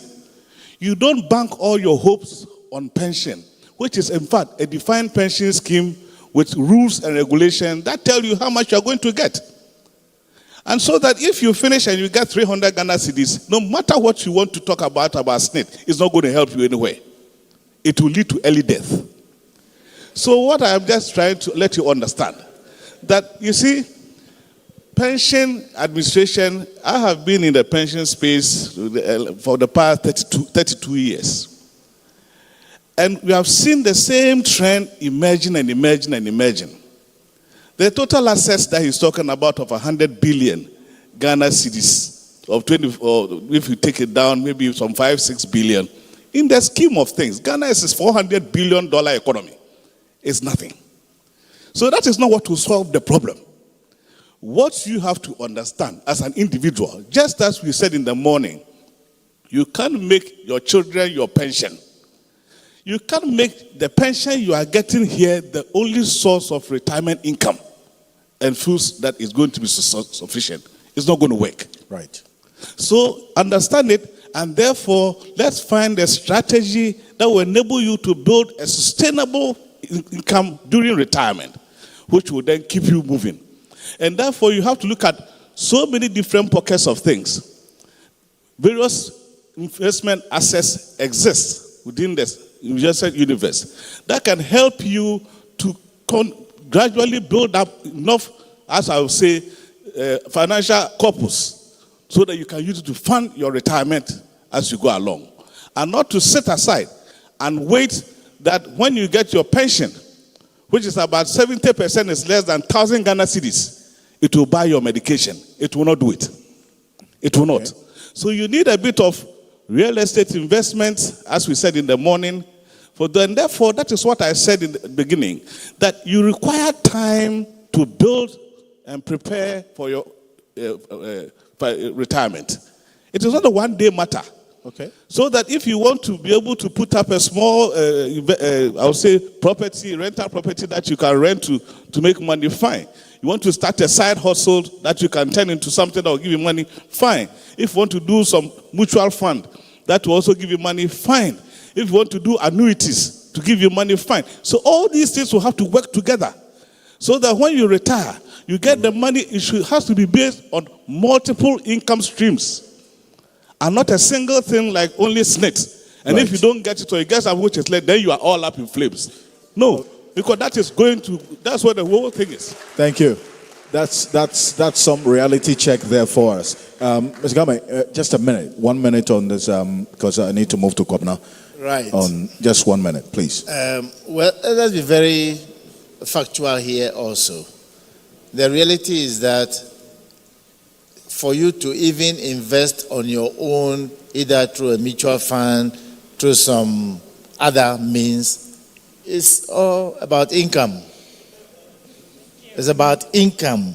Yeah. Even SNIT one is about income. Mm-hmm. Now, Ghana, let's be blunt here. Ghana is one of the most unproductive nations in the world. We are the type of people, especially in the public, even some of the private sectors, we don't work. We go to work, but we don't work. But we want to be paid the whole universe. Well, that's another bigger conversation we can have. So if your Yes. income is just look, I am a consultant to this hotel. I work for them. I help to determine their monthly income. Mm-hmm. So I'm just telling you what is real. Right. And I work for notable organizations in this country. I can tell you it's real. We put in appearance. Somebody is working. He's doing funeral brochure. He's not doing company work. Thank you. So we have to think twice Indeed. about how, and then we stop this allowance regime. Plenty allowances. Income itself like this. And nobody pays NEET on allowances. It's paid on the pay. Thank you. We have to think twice. Think twice indeed. Thank you. Thank you. Let's put our hands together for Kwabena. So, I mean, there was just a reference to the DDEP and how it also impacted. What has been the recovery? I mean, for you, not specific to Stanbic, but the general ecosystem. Maybe your final words on some of the things that were said. No, on two fronts. The secondary market is reopening now. We're seeing treasury rates drop. We used to have yields on the bonds market in the 40s and in the 50s. They've now dropped to around 19-20%, which means that even if we're getting a haircut, is much lower than it was before. There are some trading activities also taking place on the secondary market. The collective investment schemes that were hardest hit outside the banks have seen some significant recovery in terms of assets under management in that space. We dropped below 5 billion. We're back to about 7 billion as at end of 2024, which is a positive sign because of the innovative sub-funds or other products that were developed post the DDEP into other investments outside of Government of Ghana securities. But just a bit on the general asset allocation. David earlier on talked about investment objectives. In the pensions guidelines, one of the key objectives is for pensions to impact the real sector. Even though we talk about retirement income, if you had all the retirement income in the world and it still takes you 3 hours to move from your house to the nearest hospital, you will have the money, but you will die before enjoying it. So there's a reason why pensions has a critical role beyond retirement income to impact economic development. And in this way, we're talking about how pensions can support infrastructure development as a country. The allocations of 25% into alternative investment is good. But I believe that from a policy directive, the authority should be able to now begin to direct allocations with some minimum enforceable allocations into some of these areas. It's not enough to have a maximum, because a maximum without a floor will mean that people can choose not to invest. But from a policy and an intentional way of pushing pension assets in supporting economic development, there should be some minimums. Given the current environment, it could be for a period of 2 or 3 years. In the next 3 years, another policy directive in terms of how assets should be allocated. Then we will have pensions play much more critical investment. And I'll give you one example. We invested in a private equity fund that invested in Legacy Girls. It's a secondary school that is in between your GIS and then also your Wesley Girls. After the free SHS, it received triple, quadruple intake of students. It's a big institution training young women. That investment was supported by pension schemes. We can see it and we can point it.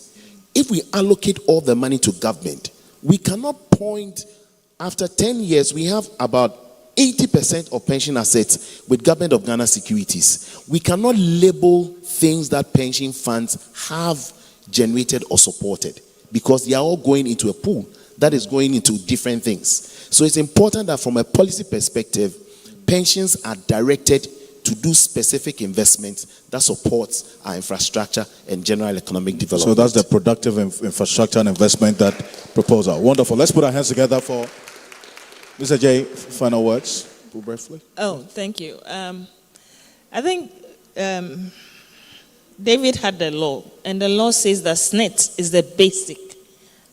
I think the key word here is the basic. And we as SNET, when we are talking about our pension, we also encourage people to do other sorts of retirement plans. Because what we are going to pay you is a monthly replacement of your income. And that income is determined by you and your employer. We, like Mr. Gamen said, we do not determine. Income in this country is very low. So if we have, we have about 96% of our pensioners receiving income below 5,000 Ghana cedis. That's 96, and the rest are receiving more than that. I think we have the highest pensioner receiving over 200,000 cedis every month. That is somebody who came. 200,000 cedis a month. Yes, we do have that one every Wonderful. month. I said yeah. Just one person, the highest. It gives us an idea of how much the person was earning. This gives you an idea of how much the person... Who is he? Who is I he or can't she? tell you that. I need the person's permission to tell you that. Perfect. But let's go on. What happens, and apart from that, every year we also increase your pension. So you know that when you start with 1,000 cedis, you're not going to continue with 1,000 cedis every year. I think I took an exception to David saying that we sit at Senate and we do what we like. We don't do what we like. We do what we have to do in line with the law, and the regulator is always there to check us. As I'm even talking, we are coming out with our own benchmark for administrative expenses, which will be approved by our board of trustees, and after that we send it to MPRA to be a guideline for us so that we don't unnecessarily spend on things that we are not supposed to spend on. I think as NET, our main goal is that we'll deliver on our promise. When you're going home, we are going to pay your pension every month for as long as you live. When in case of death, your beneficiaries will be taken care of with the lump sum that we pay. And there are people we are paying as low as 25 years. We have people who are 25 years, who are 35 years, who are on pension because they became injured and they cannot work again. And those ones, we are paying them till. You see?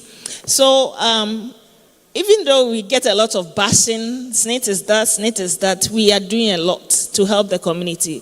Unfortunately, we cover only about 20%. We are trying to branch out into the informal sector to get them to contribute. And then I think the last thing, I was just told that we have some gated communities at in fact, Edinkra I've just received on that. our website. So there's Meridian Gardens, 2 and 3 bedroom apartments, Klagong. There is Eagles Place, 4-bedroom detached and semi-detached townhouses in Sakomono, right? Yes, and then there's a Sokori Mampong in Kumasi. Okay, great. So that's an answer to the question, Mr. Are you selling it? There's gated community. We sell some, and I think we are selling it, right? We are selling it. Okay. Yes, well, thank you. Sorry, I have a proposal for the fund managers as to how they can optimize their investments. Very brief one. We work for a number of companies. Let me say that in Ghana today, we import mango from Burkina Faso.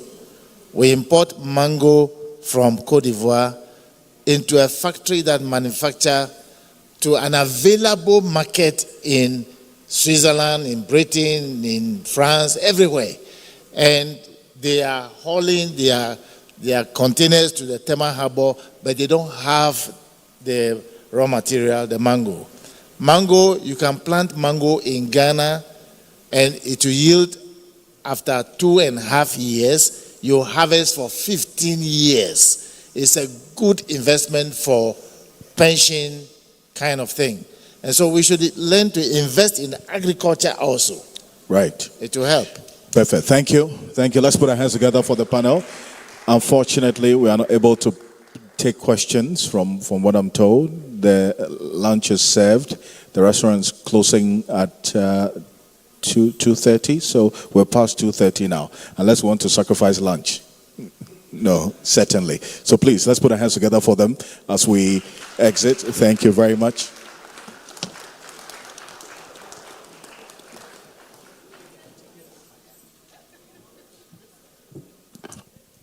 Please, let's take a group picture.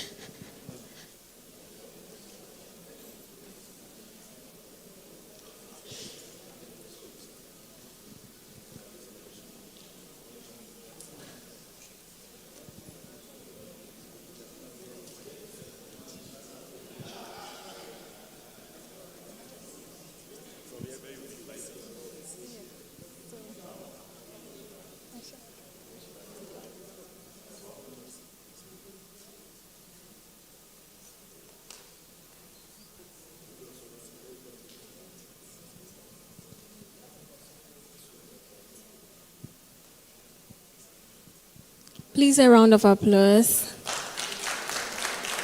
Thank you very much to our distinguished panelists and to our moderator, Mr. Alfred Okansi.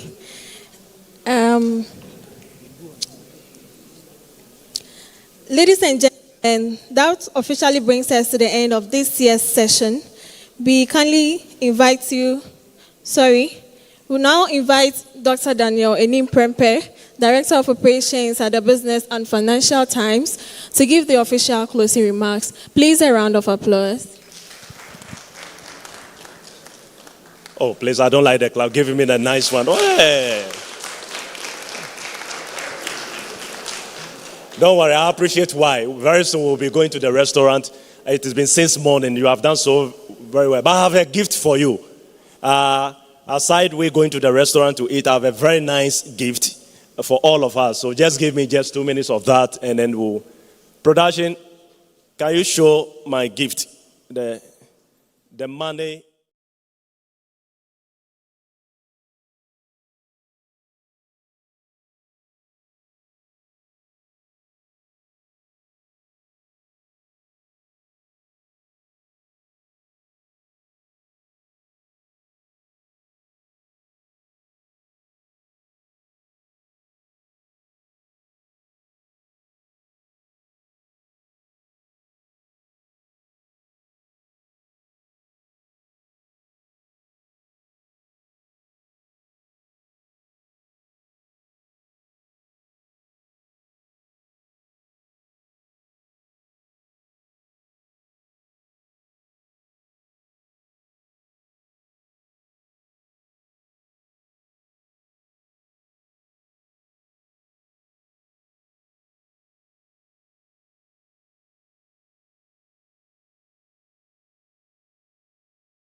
I think third floor. If you get to the lift, you talk to the lift. I'm going to the restaurant. I think to open, and then you get it there. Okay. On this note, we have spent your time. I will not speak again because I've launched the most very significant and important product. I'll pray for you briefly, and we pray. Father, it is my prayer. Oh, they want to stand. Okay, then you can do that. Maybe those of you who don't know, I'm also a small Osofo. Right. I pray for you that may the grace of our Lord Jesus Christ will protect you, guide you, and send you to your various destinations. May He increase your business and expand you. May every step that you take be blessed. May it be said that we attended BFT, the Monday Summit, and may it be said that we advertised in the BFT money, and our business have expanded, and we have experienced growth. On this note, you are highly favored in Jesus' name. Amen. Thank you so much, and be with us. Oh, you can clap for me. I like to make I like you. Congratulations.